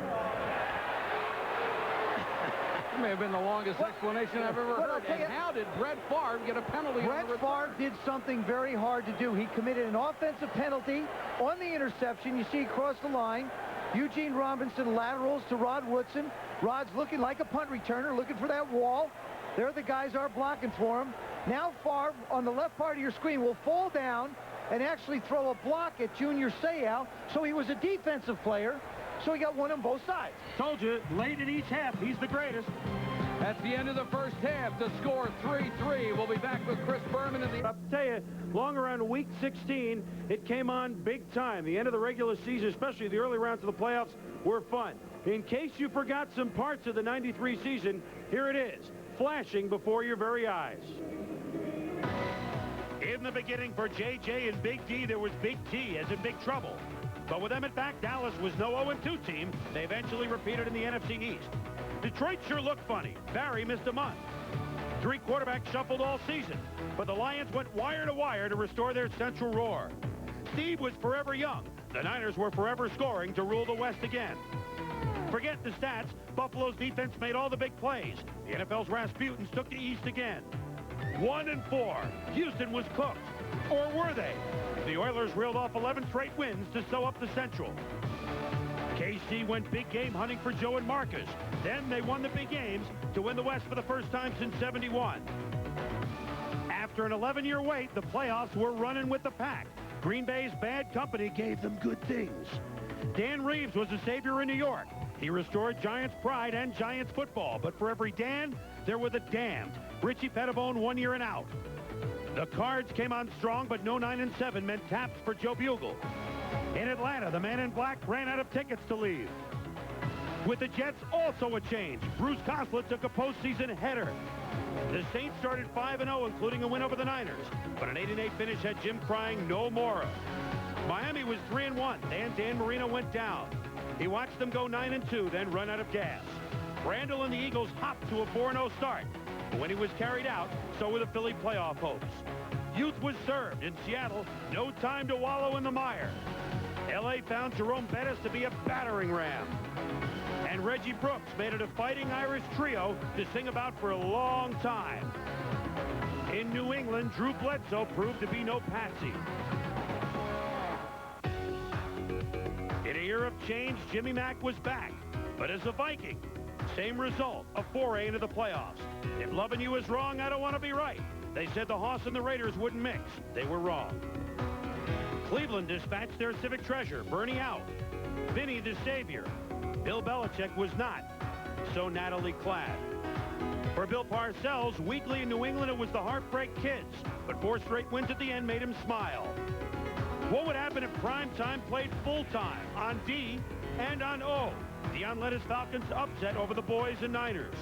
1995 is the magic number for the Charlotte Panthers and for the Jacksonville Jaguars. 325 was the magic number for Don Shula, the Papa Dolphin. But 5 straight losses made his 93 bittersweet. Sterling was even sharper. 112 catches broke his own mark. Their There's no stopping Jerry Rice. 16 TDs led the league. Next year, he'll lead everyone who ever played. Running Waters, how about a Waters fall? A record 5 playoff TDs. In the game of the year, Emmett provided the performance of the year. True grit against the Giants gave him his 3rd straight rushing title and the Cowboys' home field advantage. Morton Anderson had a record 25 straight field goals. But then came John Carney's 29th straight. Good night, everybody.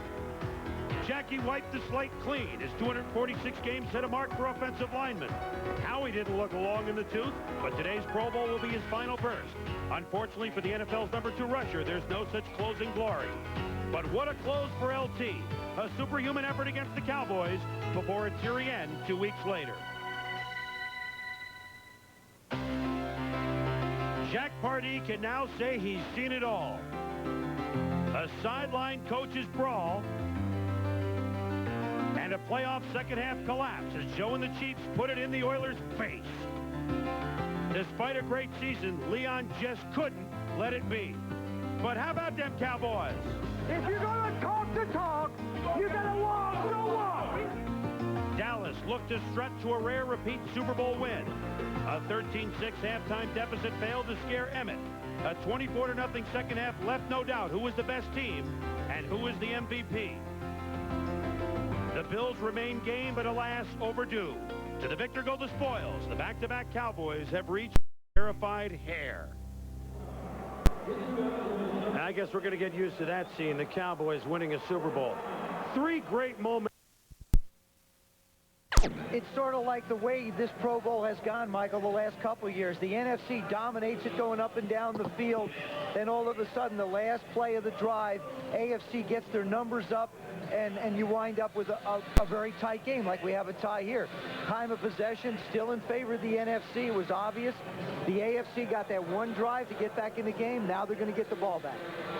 Norm Johnson to kick it away. Metcalf standing at the 2-yard line waiting for it as we're ready to go with the 3rd quarter. Metcalf led the NFL with 1,932 combined yards this year.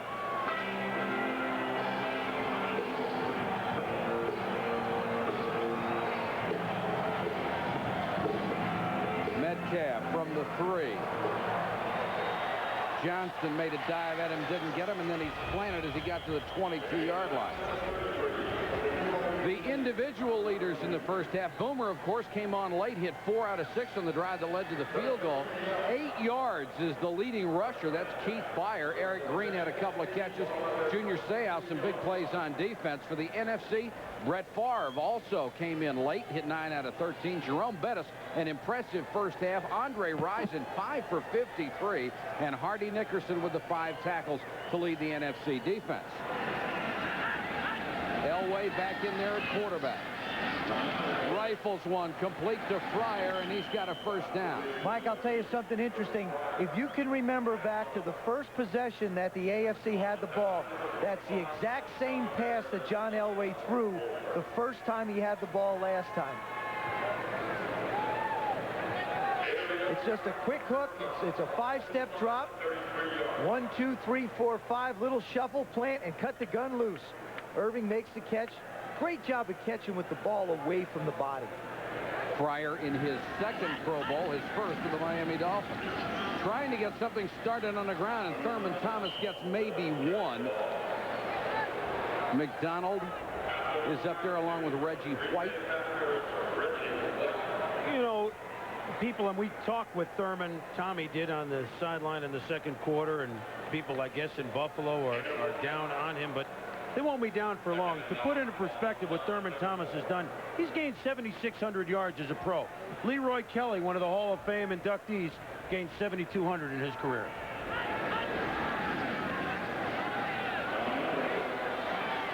Elway, a wobbly one to the sideline, but caught by Marcus Allen and knocked out of bounds by Donnell Wolford. Everybody talks about John Elway's ability to throw the football hard and far, and he can. But here's an example of how he can just put a touch on the ball. He steps up in the pocket, and watch this, over the linebacker, underneath the corner, in for the completion. That's just a nice touch pass. Gain of 13 and a first down, and Marcus Allen may be the happiest guy on either roster to be here. Draw to Thurman. McDonald waiting for him at midfield.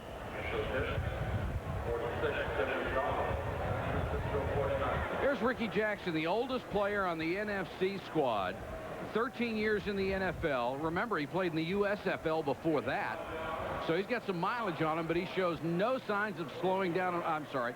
I said the USFL. I'm thinking about all the other linebackers from the New Orleans Saints.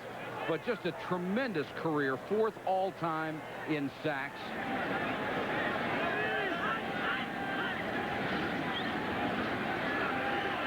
Elway tries to dump it to Thurman Thomas. Turnbull was out covering him.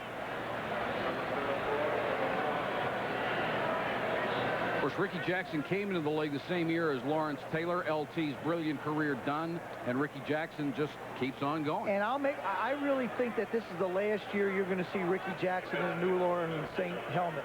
A lot of guys getting towards the end of their careers want a shot at a ring. And I think this is one of the places he may want to wind up, playing under George Seifert as a San Francisco 49er. 3rd and 5 for the AFC. Elway tries to float one out to Metcalf. Turnbull was all over him. You know, Mike, back to Ricky Jackson. We were standing at practice, and he yelled over at Coach Seifert.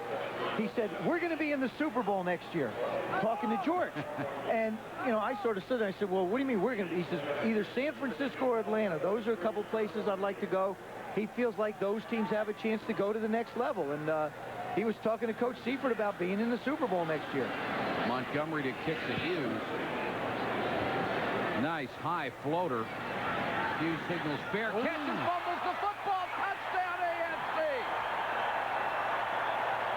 Greg Lloyd with the recovery. I'm sorry, it'll go back to where it was muffed. It's not a fumble.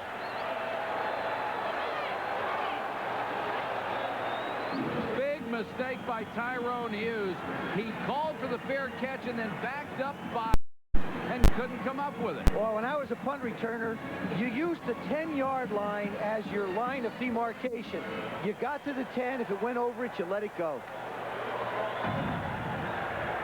Ineligible downfield, number 95 kicking team, 5-yard penalty, repeat fourth down. What a break. Greg Lloyd, the man who recovered the ball, is the man who was downfield illegally. He wants the fair catch. Now he just misjudges it, goes all the way back. He was on the line. He just absolutely, the wind got a piece of it. Lloyd winds up with it in the end zone, but he was illegally down the field. Now this will be an interesting measurement. It's a 5-yard penalty, and it was 4th and 5. So it goes back 5 more. So it becomes 4th and 10. Oh, that's right. I know. It's still interesting, though, Mike. Yes, it is. That's right. Kurt Schottenheimer, he has that frustrated look like, gee whiz, we finally made one. Don't take it away from us. So Montgomery will have to kick it again. Hughes again waiting at the 10.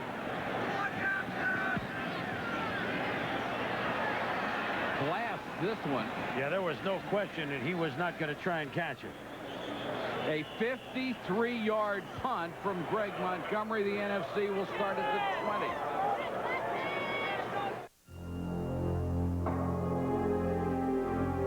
ESPN NFL Special is brought to you by O'Doul's from Anheuser-Busch.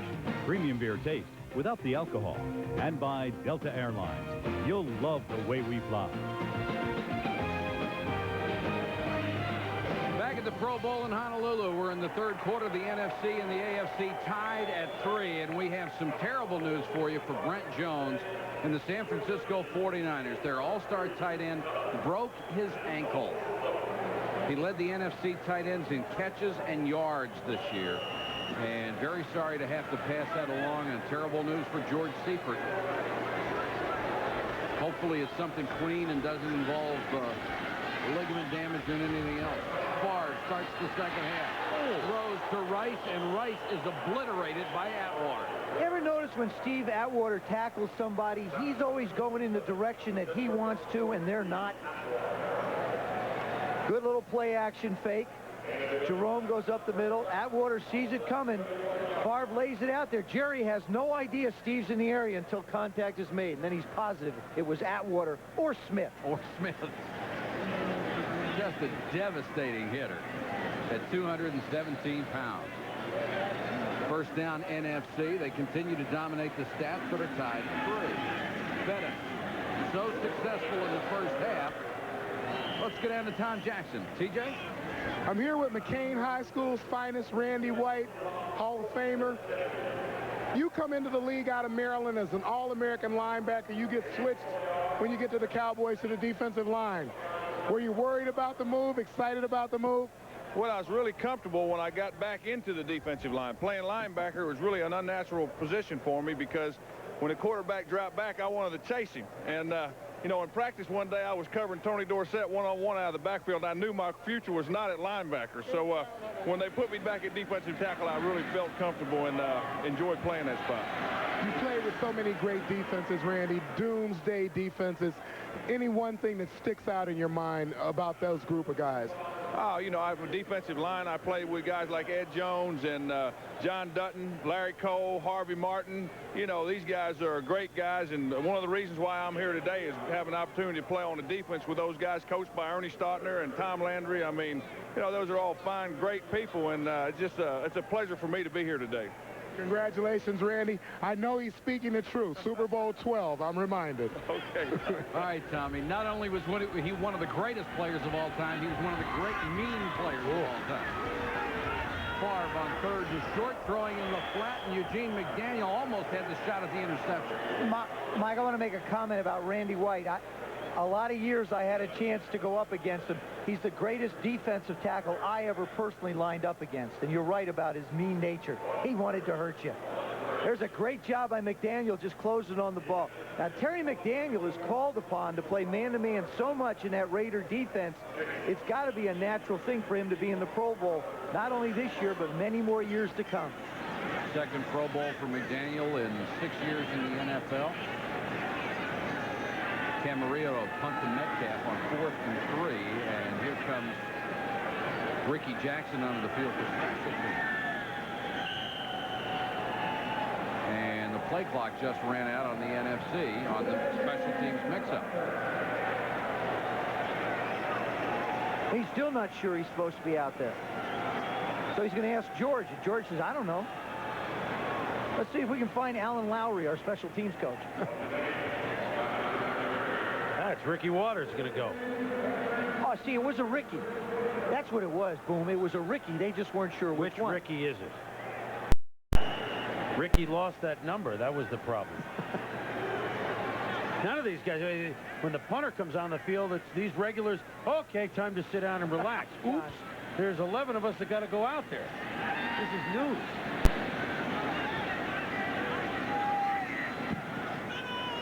Low line drive kick. Metcalf at the 28. And across the 40 to the 41-yard line. A return of 13 after a punt of 39 yards. Third quarter, we're still tied at 3. Elway tries to throw to Allen, and Ricky Jackson was right with him in the flat. Marcus Allen, to me, is the most complete back. In an age of specialization in football, where you have guys that play on first down, then they bring in somebody else for second and third, and somebody else to block and somebody else to receive. Marcus Allen is the total package. Very intelligent, always keeps a tempo, excellent blocker, great runner, always gets extra yardage, and terrific hands. He is the total package as a running back. And as classy as it gets.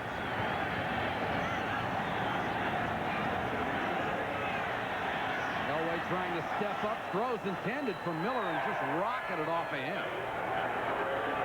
Somehow or other, I just don't see John Elway comfortable in this style of offense. I think he's the kind of guy who likes to throw the ball 12, 15, 20 yards down the field so they can really cut it loose. The little 6-7 yarders just don't fit into his MO of throwing the ball. You guys have got an interesting matchup of defensive tackles here. Russell, Maryland, John Randall. Maryland, a Cowboy, Randall, a Viking. Came different paths to this Pro Bowl. 3rd and 10. Here comes the pressure on Elway. directing traffic. Hit as he throws. Picked off by Jackson. Ricky Jackson with the interception, and Elway threw it up for grabs.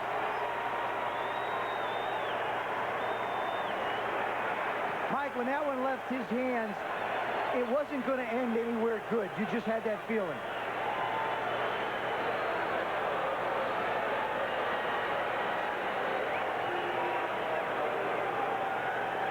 John goes back in the pocket. I think they got a screen set up. He's trying to go to Marcus out on the right side. Doesn't work for him. He scrambles around. Now he wants to hang it up down the middle of the field, and he just can't get anything on it as he takes a shot. Ricky Jackson comes all the way from the right side, and Leroy Butler saying, follow me. Ricky tries to put a move on and winds up on the ground. Elway only 5 out of 13. Favre back to action. Throws complete to midfield. Novacek makes the grab. Mecklenburg and Atwater were there.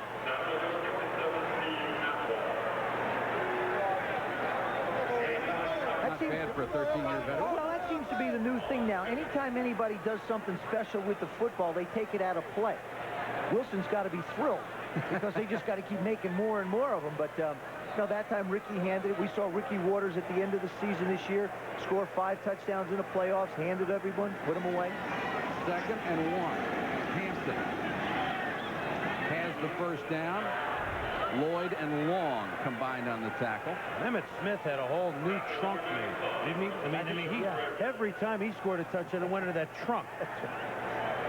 Here's Ricky. Got his number on it that way. Put that brand on it right away. They'll put a little, what they'll do is they'll put AFC, NFC Pro Bowl on it, put the date, the score, my interception from John. They write everything from John Elway, middle of the 3rd quarter. February 7th or 6th, whatever the date is, they just keep adding everything. You got a few of those. Fortunately, yeah. Favre to Bettis. They wanted a screen. Had Nate Newton out there to block for him.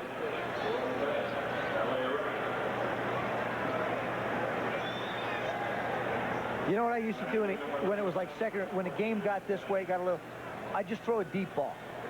Just the only reason I would do it, hopefully to complete it. That would have been one reason. But the other was to try and get the fans back in the game.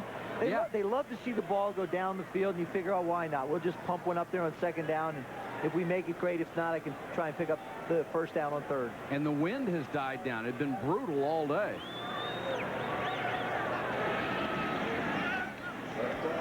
Favre in the flat to Hampton. Got to the 42. Hampton, you go back to the history of the New York Giants and you think of all the great players they've had. Hampton, the first one to rush for 1,000 yards in 3 straight seasons. What a great job Dan Reeves did with the Giant football team. A team a year ago people thought would take a long time to build again. And he really laid down a foundation led by the veteran Iron Horse Phil Simms. Hampton is already 4th all-time on the Giants rushing list. 3rd and 6 for the NFC. Johnston trying for the first down. He's going to be about a yard shy at the 37-yard line. See, Favre likes the look of that play because he threw to a guy with a Packer helmet on. That's right. If you weren't with us earlier, Moose Johnston, and well, here's no stranger to Pro Bowls, Jim Kelly, who is just here as a spectator and a fan of the AFC. And he's the national spokesman for punt, pass, and kick, so he's been over here meeting all the youngsters and having his usual good time in Honolulu. 4th and a yard, and the NFC will go for it.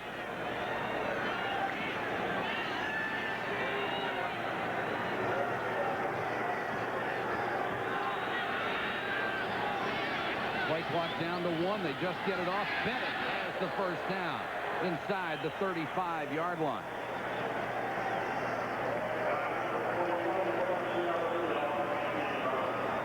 Bettis didn't get a lot of publicity, but look at the production he had. 7 100-yard games along with Emmitt Smith and Thurman Thomas.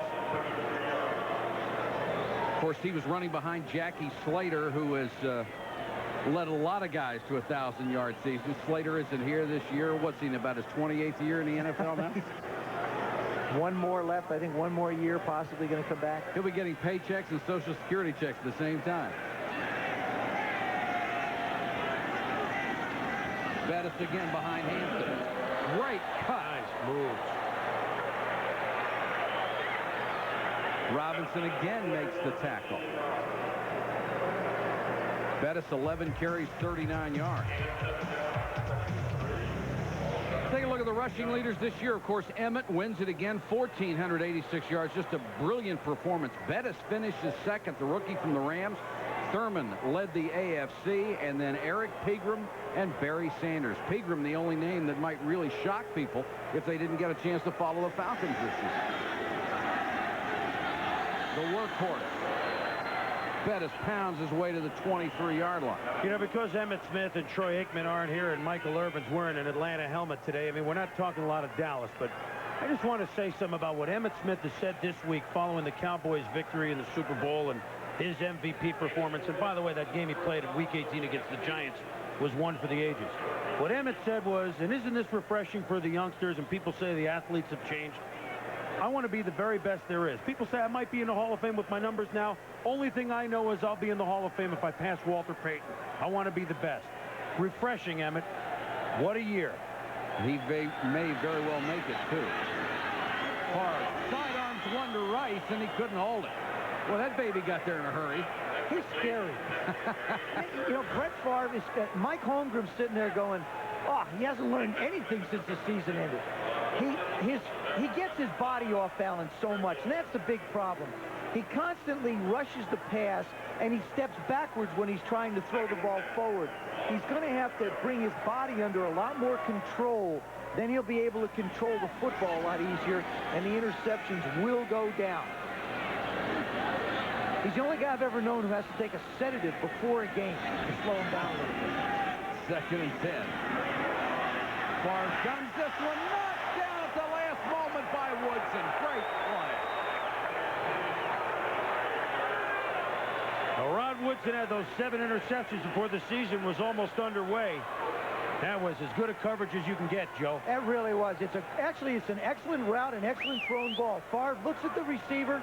He steps into this one, but look at the closing speed of Rod Woodson. Now, Rice is open. See how Favre's throwing? See how he sort of steps backward a little? He's almost stepped into that one. He knew it was so close. When you're not used to playing against corners that have great closing speed, that's the results you get. Almost. On 3rd and 10, it's picked off in the end zone. Terry McDaniel, he'll bring it back. McDaniel to the 15-yard line. Brett Favre threw more interceptions than any other quarterback in the league this year, and McDaniel victimizes him here. A low-scoring Pro Bowl, 3-3. Both teams have had their opportunities but squandered them. McDaniel choked off the last drive with an interception.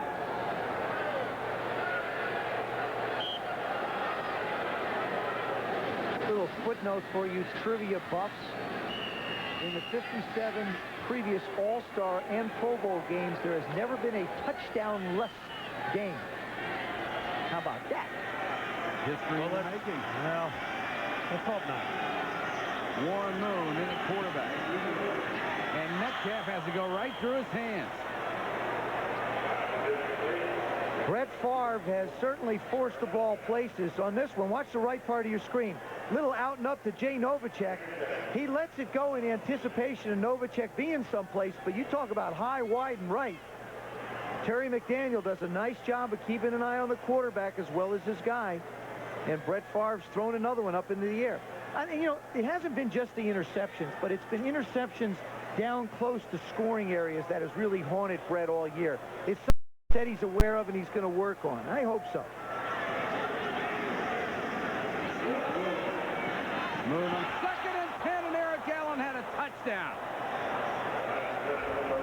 Right in his chest. Intended for Irving Fryer. I don't think these guys realize how hard Warren throws the ball. We saw one go through Metcalf's hands. Watch Allen close on it. What a great ability to read.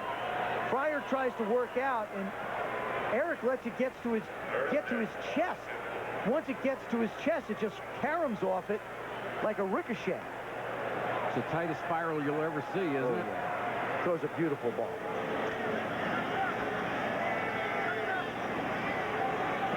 Third and 10 for the AFC.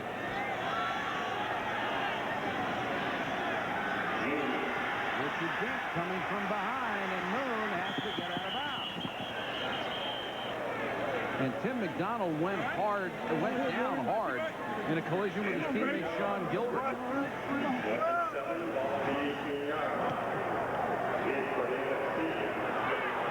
Now the AFC will have to punt from its own 20-yard line. Well, thus far in this game, I guess the West Coast offense has been the far West Coast. It's an offense that really is tailor-made, I would think, a rhythm with all the athletes that they have, but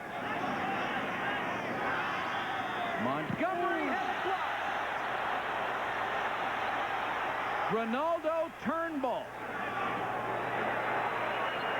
It will roll all the way out to the 45 where Sanders picked it up and fumbled it. He must think he's Leon Lett. Dude, that was the longest block punt in the history of football, by the way. A block punt that goes 28 yards. The NFC takes over.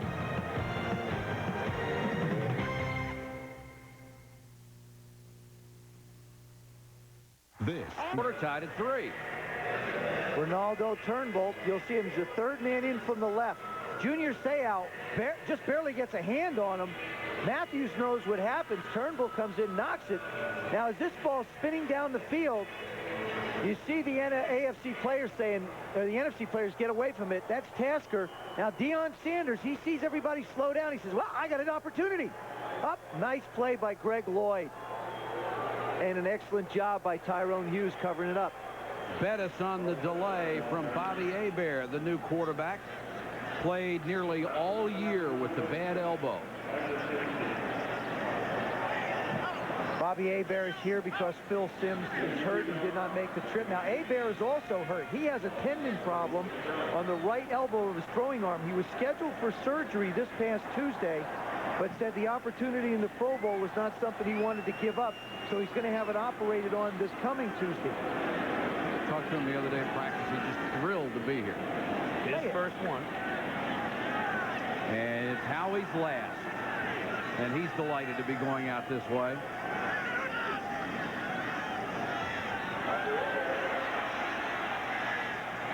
Hebert throws to Hampton at the 41-yard line. That'll be a couple of yards short of a first down. Junior Seau, Michael Dean Perry downfield. Howie Long gets such a great jump off the ball. He sees the ball. He just drives Harris Barton all the way back. Now he chases Bobby Hebert and makes him throw on the run. I mean, Howie Long has had a terrific game. First two snaps from center, he was in the NFC's backfield. This one, he forces Bobby Hebert to run around. Third and a short 2 from the AFC 40.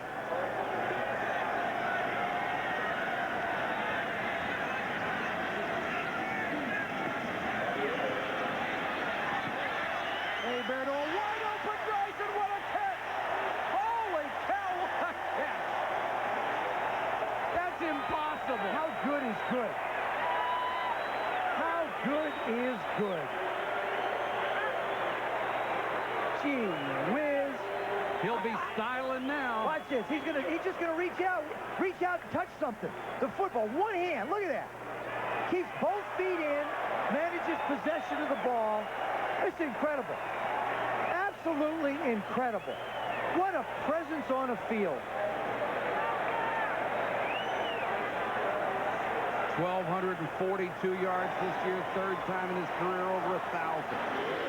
Hebert to throw and out of bounds. Intended for Rison. There is a flag down.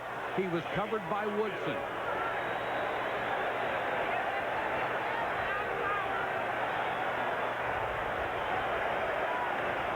They're going to call holding on Rod Woodson in the corner.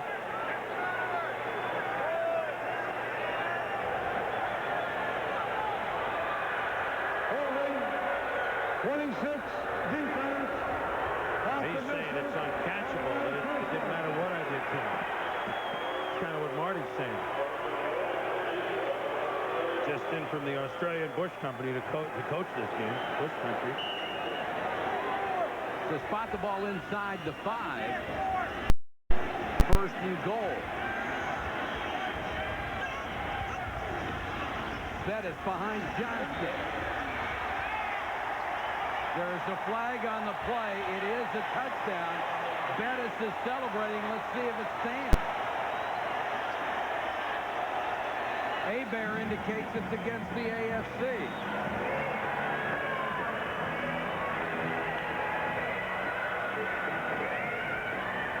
It's going to be offsides against the AFC. They want to know if they want the penalty or the touchdown. Jay looking to the sidelines. I wonder how tough this decision is going to be. It'd be a great story if they take the penalty.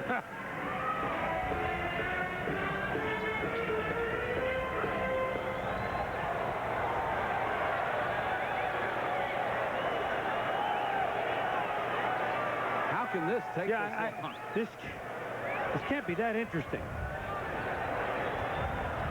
Now, they have to have every official in now. We can't have a meeting unless every official is involved. Well, the season's almost over. They're looking for some camera time. Come here. Hold it. Let us get everybody together. Okay, they're almost all there now. 1, 2, 3, 4, 5. The only possible discussion could be is if he made contact, the play should have been dead and not carried out. Cornelius Bennett, a little heated.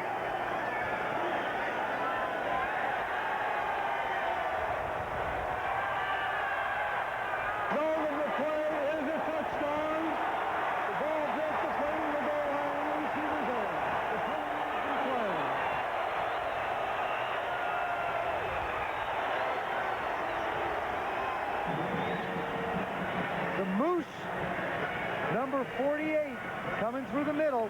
Daryl Johnson does a great job.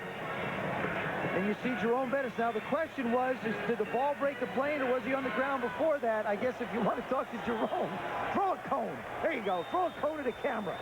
And go hit a cowboy while you're at it. And Neil Smith was having an absolute fit after they ruled it a touchdown. Norm Johnson for the point after.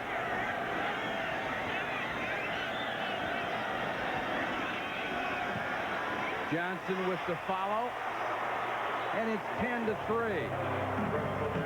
Andre Rison's brilliant catch sets up the touchdown.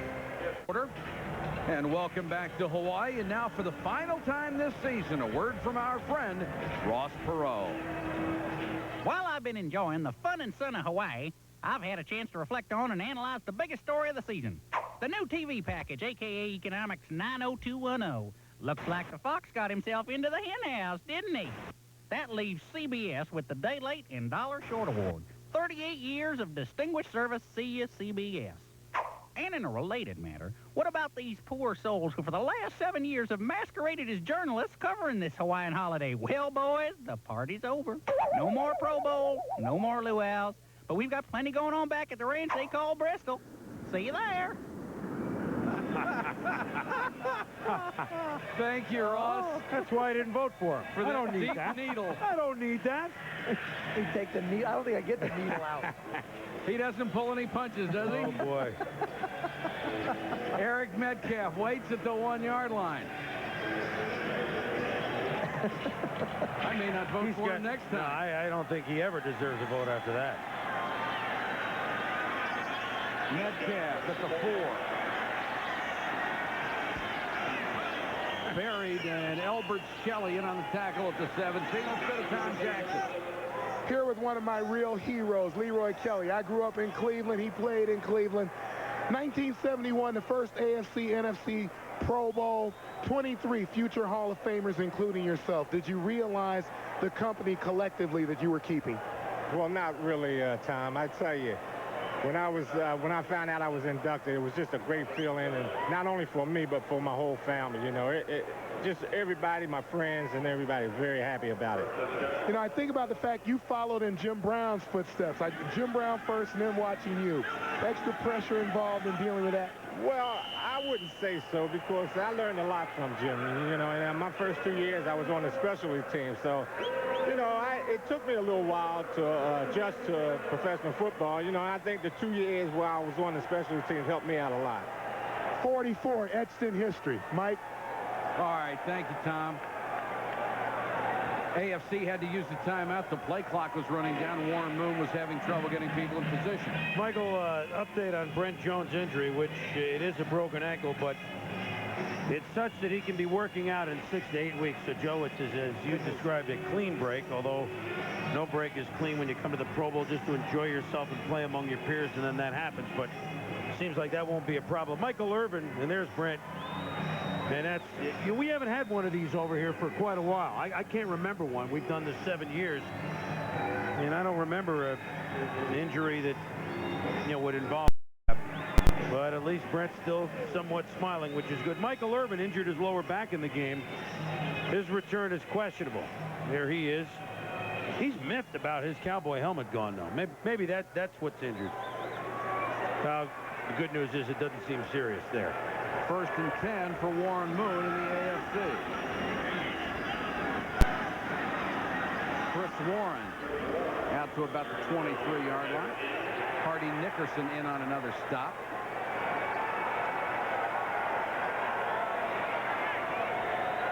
Our producer Fred Godelli points out he may be the only player from Ferrum College who's ever made the Pro Bowl. I bet that's true. Could be no. We gotta look that up. I wouldn't just take that as gospel, Mike. Warren over 1,000 yards in only 14 games this year.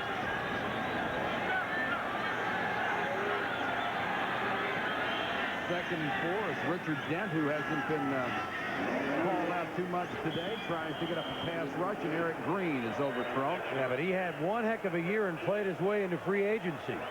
And we're just guessing here, but I gotta think that long around February 18th, when you're allowed to talk to people, that he and Buddy Ryan, an old friend, might have a conversation.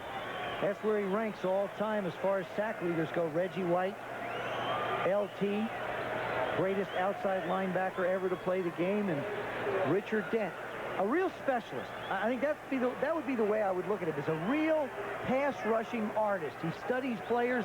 He knows how to make a big play in a game. He knows how to change the tempo of a game. 3rd and 4. Moon has it knocked away. I think it's Sean Gilbert on the ball for the NFC. And it is. Chris Dolman came around the corner and knocked it away. Dolman in his 6th Pro Bowl, Gilbert in his 1st.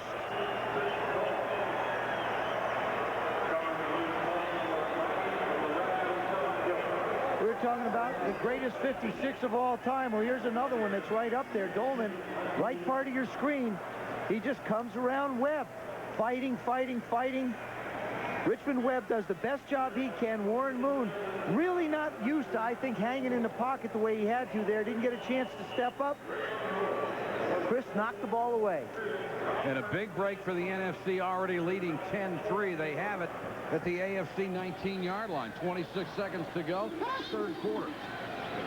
Waters. When Greg Lloyd came up and got him right by the ankles. Terrific tackle. Bobby Hebert's got to figure, hey, this quarterback in the Pro Bowl is pretty good. I get the ball in the 30. I get the ball in the 19. I sort of like this. Hebert, of course, so many great years with the New Orleans Saints before going to Atlanta. And that is the end of the 3rd quarter at the Pro Bowl. The NFC leads by a touchdown.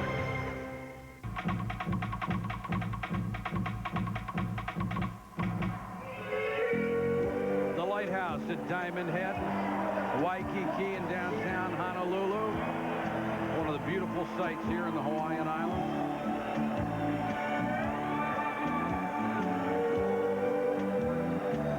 Oh, it's just about perfect. If folks have never been to the Hawaiian Islands, they should do it sometime in their lifetime. The colors are like unlike any other in the other 49 states. They're like your tie. Kind of like that. Vibrant.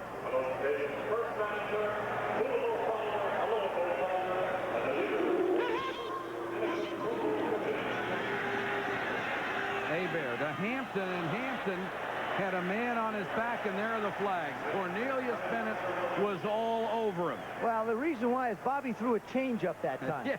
And, you know, Cornelius Biscuit is expecting the ball to come in with a little more velocity, so he breaks on the ball, and it's just hanging in the air.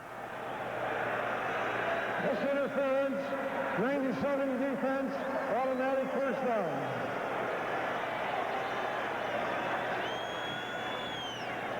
You see that little red button on Bobby Hebert's helmet? That's connected to a wire that runs down out of his helmet to an audibilizer, it's called.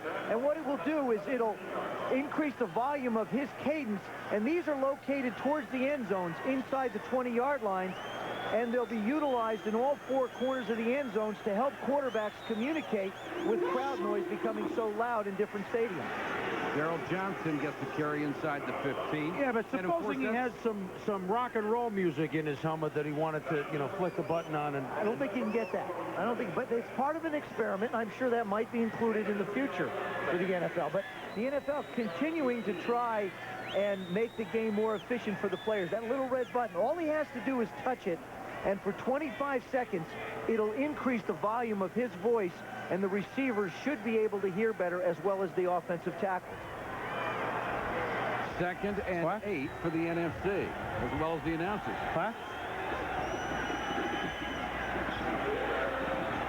Hebert throws on the... Carter diving for the end zone. All he does is score touchdowns. That's all he does.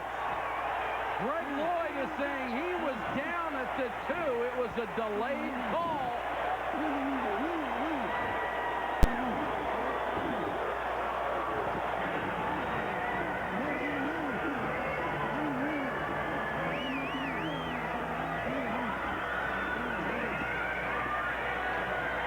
Bobby Hebert gets flushed out of the pocket. Good job by the defense making a move. Just flips the ball out. Now watch this. Inside fake, outside fake. Take that long reach. He stays inbounds. Look at that play. Oh, look at that individual effort. Oh, boy, the wide receivers of the NFC. First Rising with the great one-hand catch. Now Carter with the one hand in the end zone. Boy, he looked out of bounds, though. We have no instant replay. Thank goodness. Point after by Norm Johnson. Hebert, 3 for 3, 53 yards and a touchdown. Out of bounds or not, that was an exceptional move by Chris Carter. There was just nowhere to go. See, his left foot's in, and so is he's not out of bounds. He's in. Unbelievable. Incredible body control and presence of mind to get the ball in the end zone. You know, some guys just have that knack for the end zone. Jerry Rice obviously is one of them. Chris Carter, that's all he does. Big plays or touchdowns. He has that knack at that position. Let's kick it down to Tom Jackson. Joined here by Michael Irvin. Michael, first of all, physically, what's going on with you today? Well, you know, my hip hurting a little bit, and I tell you the truth, Tom, my body's just tired. It's been 2 long seasons, back-to-back Super Bowls, and it's taking a lot out of me, and my body's just tired. There's a priority right now, renegotiating the contract. I'm not worried about that right now. It's really not a priority on my part. You know, I'm going to enjoy this offseason. I'm going to enjoy my 2nd Super Bowl championship, and that's all I'm going to do right now. I'm not going to worry about that. You and Jimmy Johnson have such a close relationship. If he was to leave, would you want to follow?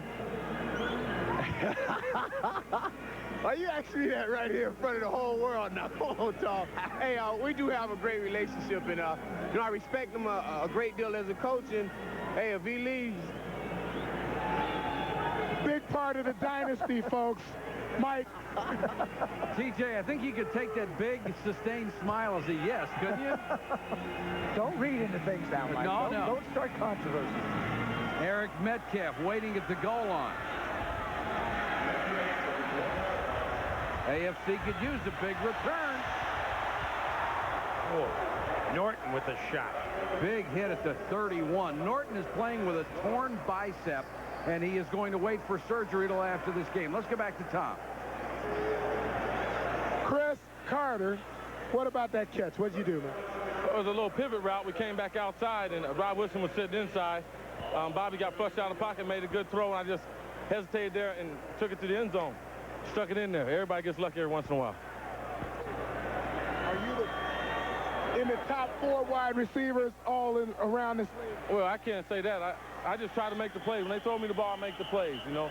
I don't get a lot of recognition like some of the other receivers, but I think the defensive coordinators throughout the league and some of the coaches know that when they play against the Minnesota, they have to stop me. Thank you, Chris. Well, Mike. All right, thank you, Tommy. And offensive center, 5 yards, still first down. This will cost the AFC 5 yards. And you know when your peers vote you into the Pro Bowl, that's respect. To 13:55. 13:55 on the clock. Well, here you have Hebert and Chris Carter, guys that have been around for a while. Hebert 8 years, Carter 7 years, each in their first Pro Bowl, hooking up on a play that they'll remember all their lives. Boomer, who had such a great first half, throws to Byers. Seth Joyner and Norton wrap him up.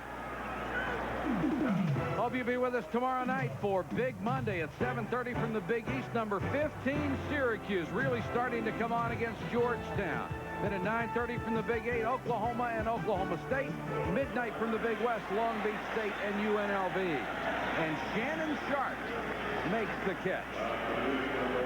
And we are in the hurry-up offense again for the AFC with 13:22 to go in the game. This is the only thing that worked well for them at the end of the first half. That's right.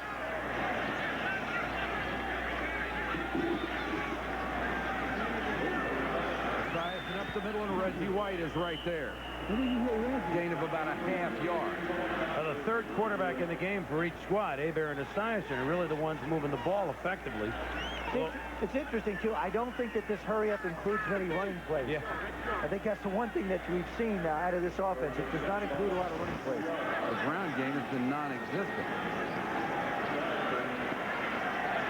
Here's one out as a man wide open, and Dion recovered to knock it away. Miller was 7 yards behind Deion Sanders. And if the ball's underthrown, even Dion doesn't make that ground up. That was an opportunity, top of the screen. Anthony Miller just takes off. Dion loves to try and guess. This time the ball comes down. That ball just sort of fluttered down to the ground. Boomer had an opportunity. It got away from him. 2nd and 10 wants the screen to Byers, and Ken Norton made the play. What a beautiful read by the Dallas middle linebacker. Here's a guy that really, I think, is going to be in this game for a long time. He's a throwback linebacker. He may not be physically as battering as a guy like a Butkus was at the position, but Ken Norton, I think we'll be calling this name for a year. We won't. They will here.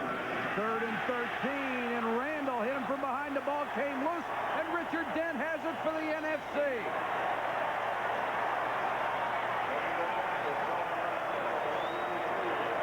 John Randall, who had 12.5 sacks this year, to lead all NFL interior linemen, and Marty Schottenheimer knows the wheels are coming off. He's not real happy. I mean, a couple weeks ago, he watched his Kansas City team get beat. Now he's watching the AFC come apart. Left part of your screen, Max Montoya takes a good base, continues to try to run him outside, but he doesn't stop. He just keeps coming around. Boomer held the ball long. That's a coverage sack as well as anybody. An undrafted defensive tackle in the Pro Bowl. Dreams can come true. The 4th turnover. They try the reverse, but Ray Childress swallows up Ricky Waters.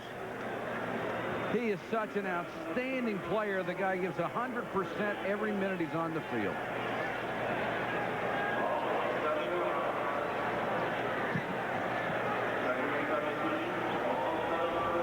Ray Childress, we talk about Howie Long's ability to get off the ball. Ray Childress is incredibly quick. I think that's his greatest asset, is his anticipation and his quickness off the ball.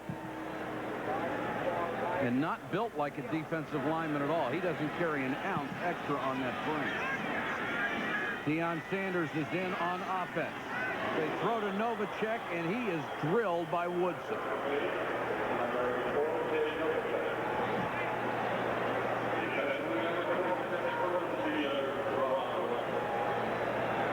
Right part of your screen. Novacek sits down where he makes a lot of plays.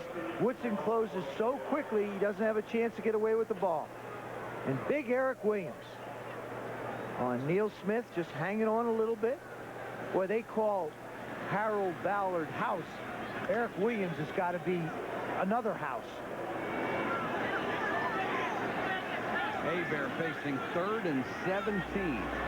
Trying to take advantage of the turnover. Throws quickly. Carter again. Flips the tackle. Inside the 30, about 1.5 yards shy of a first down. Eugene Robinson makes the tackle. Gain of 16. Bobby throwing pretty well here, Mike, especially when you consider his elbow was so bad in the second half of the season. He threw during the week only on Wednesdays. Only on Wednesdays in practice. Billy Joe Tolliver, who had a separated shoulder, threw only on Thursdays. Friday at practice, they had the third guy, Galliano, throw all the balls. Wonder if that might have been a problem down there. It's not Jerry's problem anymore, though, is it? 4th and 1.5 yards. Waters has the first down.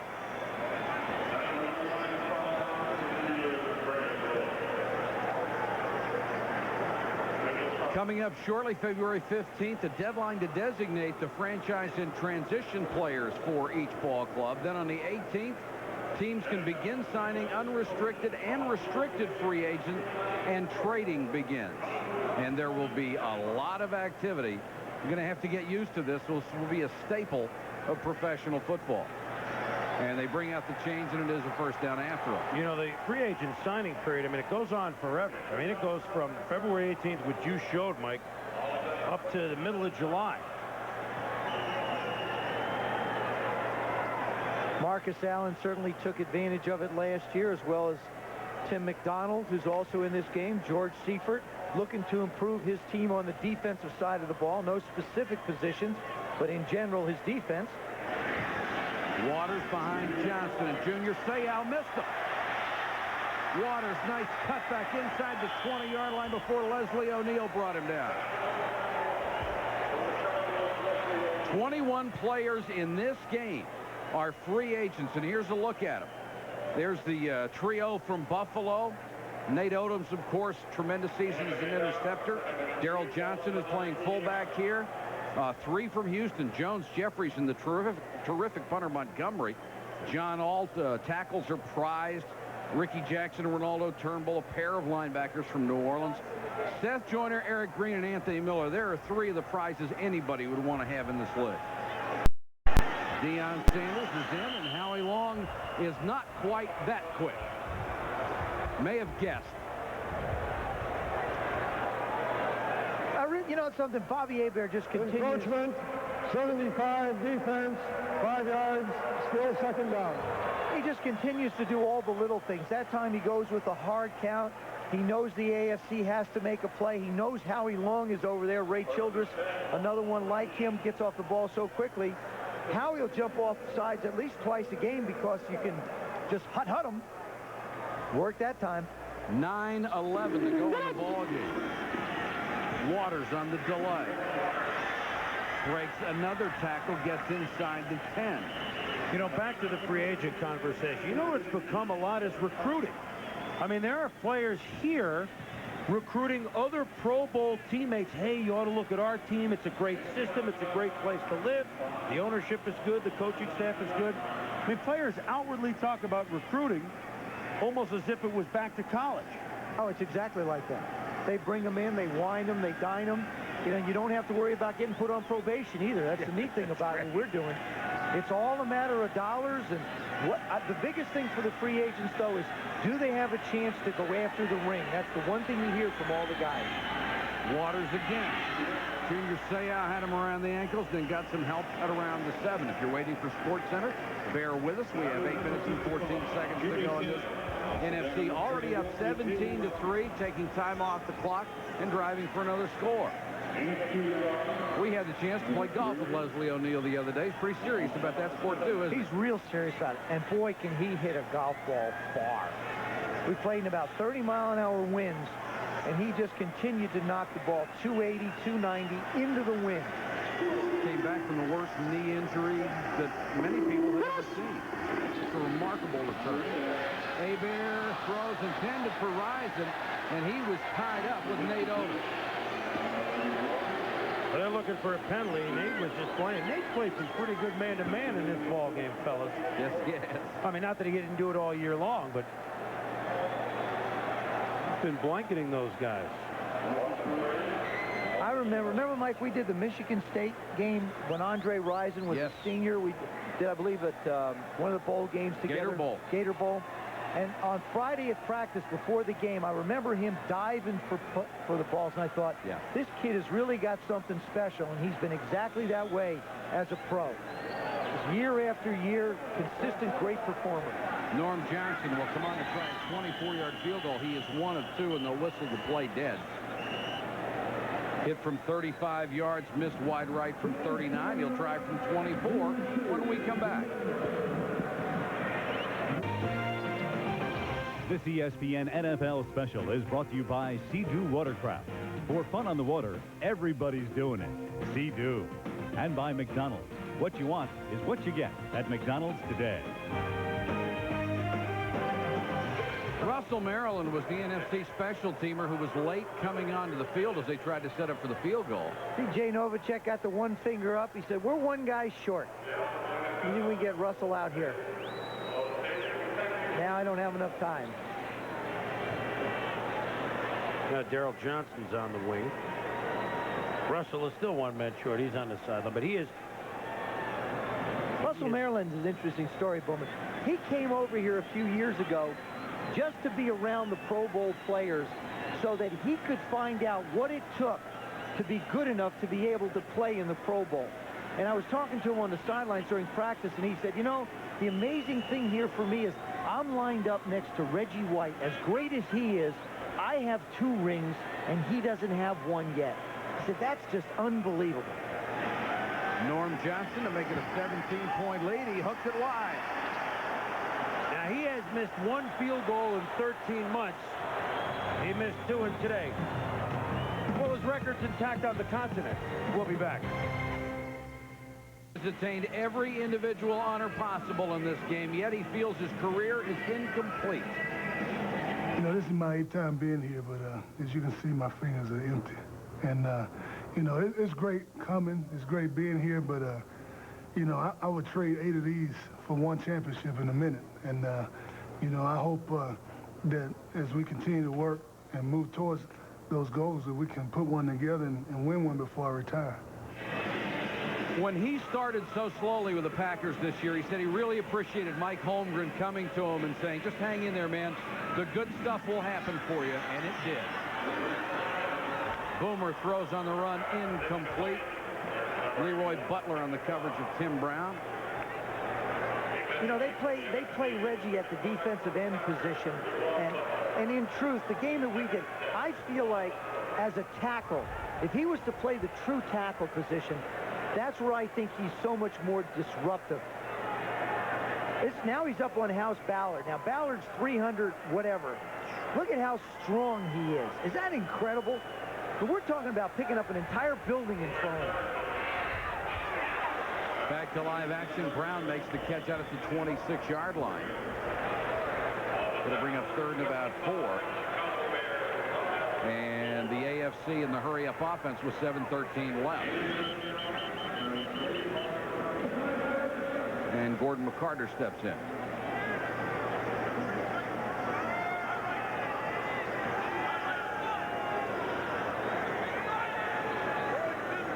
Now McCarter is going to come to the sideline and check on something.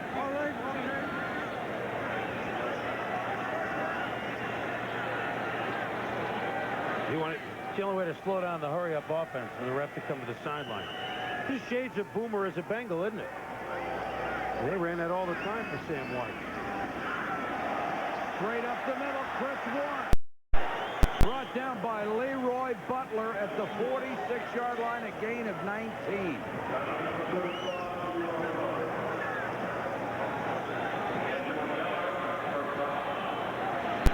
6:47 to go. AFC trying to get its first touchdown in the ballgame. Esiason and Eric Green nearly pulled it in with one hand. I think Boomer expected Eric to go further down the field, but when you're in a read offense, sometimes when you're reading safety, sometimes the quarterback sees one thing, the tight end sees another. 2nd and 10. The protection's been a lot better here in the second half for the AFC quarterback. Brown makes another catch, driven out of bounds by Donnell Wolford. Now, there's a question. There's been a lot of criticism about Boomer Esiason's arm. Has he lost his arm strength? He can't throw the ball the deep outs anymore. There was a case right there after a long season, still has enough arm to be able to fire the ball out to the sideline.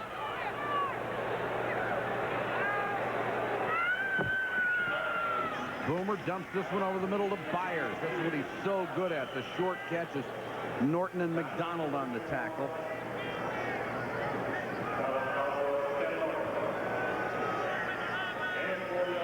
Boomer was so disappointed that the Jets did not make the playoffs, and so disappointed that Bruce Coslett was let go.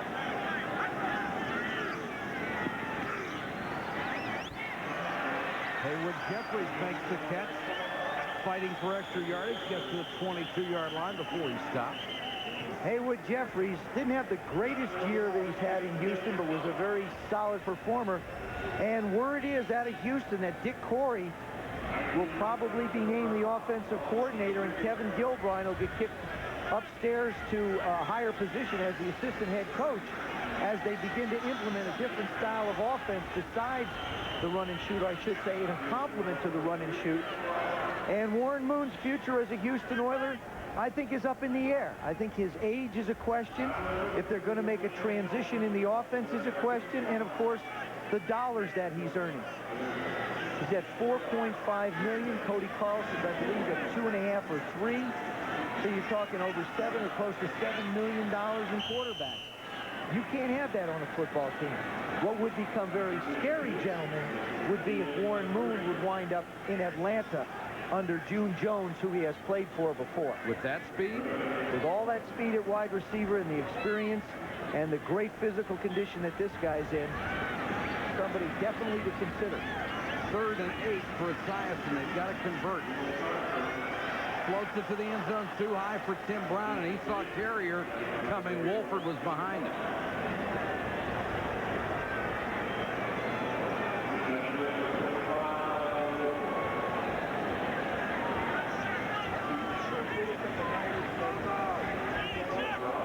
Well, here you go. 4th down. They're down 2 touchdowns. They want to make the game of it. Got to keep the drive alive. 5:01 on the 4th quarter clock. Esiason over the middle. Sharp makes the catch. Stuck by Carrier. But it's a 1st down.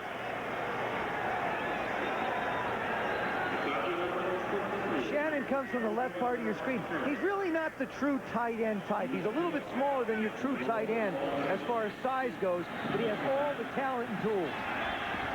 Esiason with time, throws for the end zone, intercepted. Donnell Wolford, who's had an outstanding game and a great year. It was intended for Brown.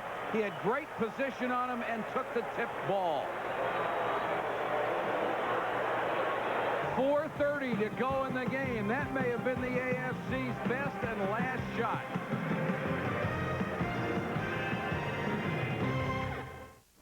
Here's overtime defeat coming up on SportsCenter. Something is turning into a classic matchup. Shaquille O'Neal against Patrick Ewing. Highlights of the Bulls and the Suns, and a conversation with Howie Long, one of the most outspoken and well-spoken athletes in the National Football League. Ricky Waters dives forward for 7 yards. Dennis Smith in on the tackle, along with Cornelius Bennett, who had him around the ankle. Their helmets are stuck. Howie says, let me try your helmet on, Harris. Let me see if that one will work. Well, sometimes after this game, the guys do swap helmets. That just came 5 minutes earlier.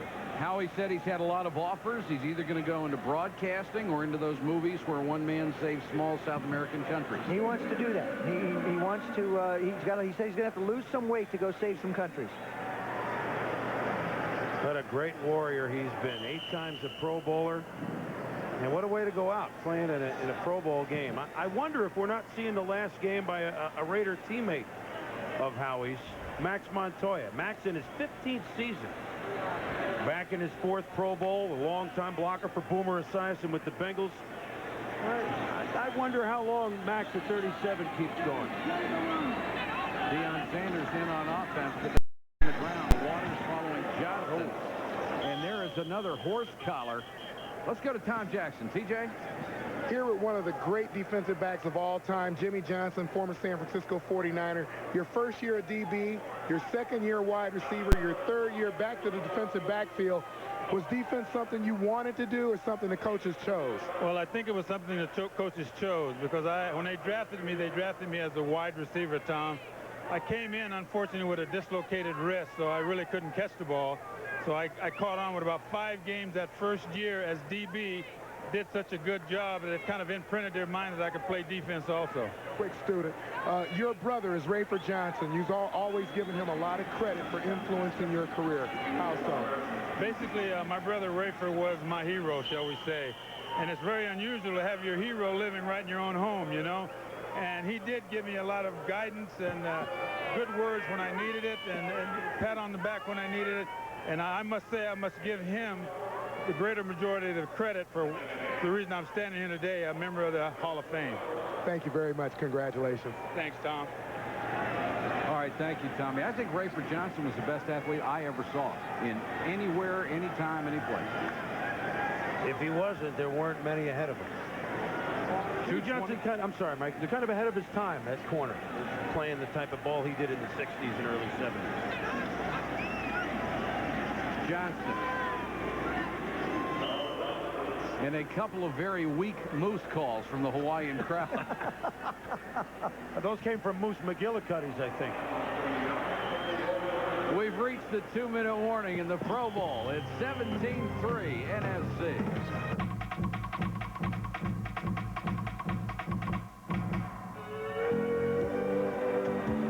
Nothing like a Hawaiian sunset. I mean, just stunning colors. And just to be here to see them is maybe the best thing.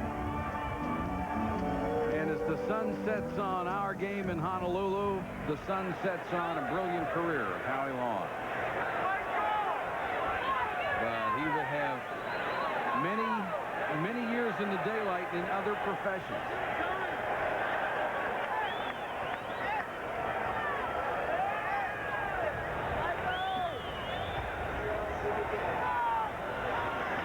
Deion Sanders in the slot to the near side.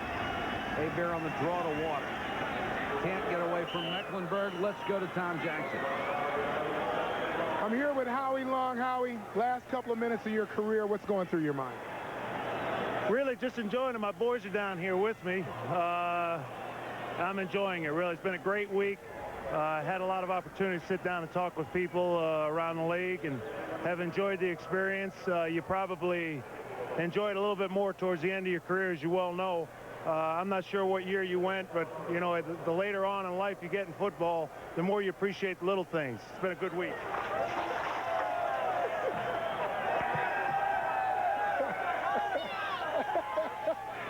Well, it was a good week until then. Metcalf back to the punt at the 21. And out of bounds at the 33. Tommy, let's go back to you. I'll tell you what, we both got doused there. What's your favorite memory of this game? Probably these guys coming down. We got the boys right here. Come on in. Come on in. Say hello. Say hello. What's your name? That's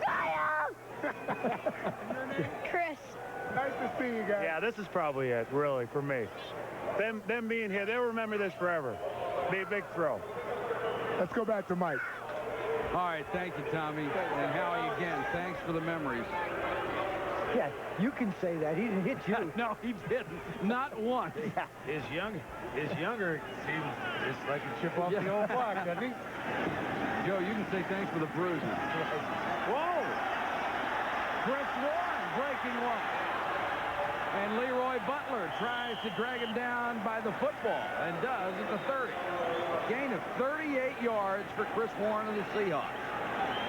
Clock running, 47 seconds to go in the game. That's a football team everybody better keep an eye on in the AFC. Yes, Chris sir. Warren, Rick Meyer had a great year. Cortez Kennedy. They're really thrilled about the way things are going in Seattle. Patterson throwing for the end zone, incomplete. There's a flag down on the play. While we have a chance, we want to say some thank yous to some special people. Our entire crew has worked so hard for us while we have been out here for the 7 years, especially Fred Godelli and Mark Payton, our producer and director. They're the best in the business, and we couldn't put on these shows week after week without them. To all the camera guys, the tape operators, the sound technicians, and everybody, our deepest thanks. Tom Archer, Phil Dean, guys you never hear about, Peter Sussman.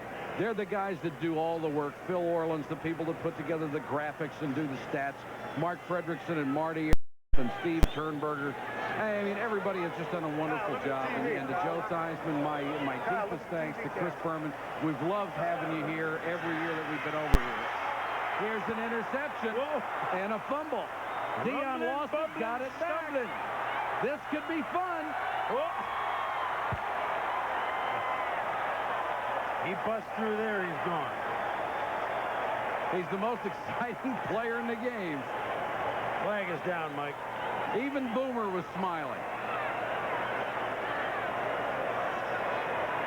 Well, turnovers sort of tell you the story. 4 interceptions. Boomer fires this one. Dion just baits people. I love to watch him play. He's so great. He lets you think people are open. Then he loses this, and then Eric Allen says, no, no, no. You put on the show. They came to see you dance, Dion. And right there, great tackle by Sims, or else he was dancing. It's amazing. No matter who gets the football, if they know Dion's on the field, they look for him.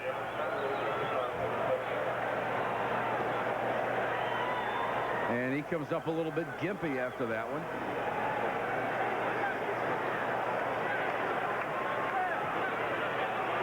Andre Rison has been named the most valuable player of this game. 6 catches, 85 yards, and if for nothing else, the one he made at the sideline should win an award. Like I told you. With you? Yeah. There's the big long. Well, this is Old Lang Mahalo, guys. Yes, it is. We've been enjoyed a great run, hasn't it? We hope that our viewers out there have enjoyed it, and I say this in all sincerity to our friends, okay? To our friends at ABC, take good care of this game. It's a great time. They'll love every minute of it. There's only 14 seconds to go in the game. And Gordon McCarter's still out there working hard. Sure is. Hey, George Seifert's going to get a Pro Bowl win. When all is said and done, finally third time's a charm for George over here. And I'm sure this is the last time he wants to be back. That's right. As well as Marty Schottenheimer. It's a nice week, but they'd much rather spend the week in Miami next year. NFC having a little trouble figuring out who they're going to keep on the field for the last play. I think they're going long here, Joe. Oops. Good call, Boone. And that's it. The NFC avenges last year's overtime loss.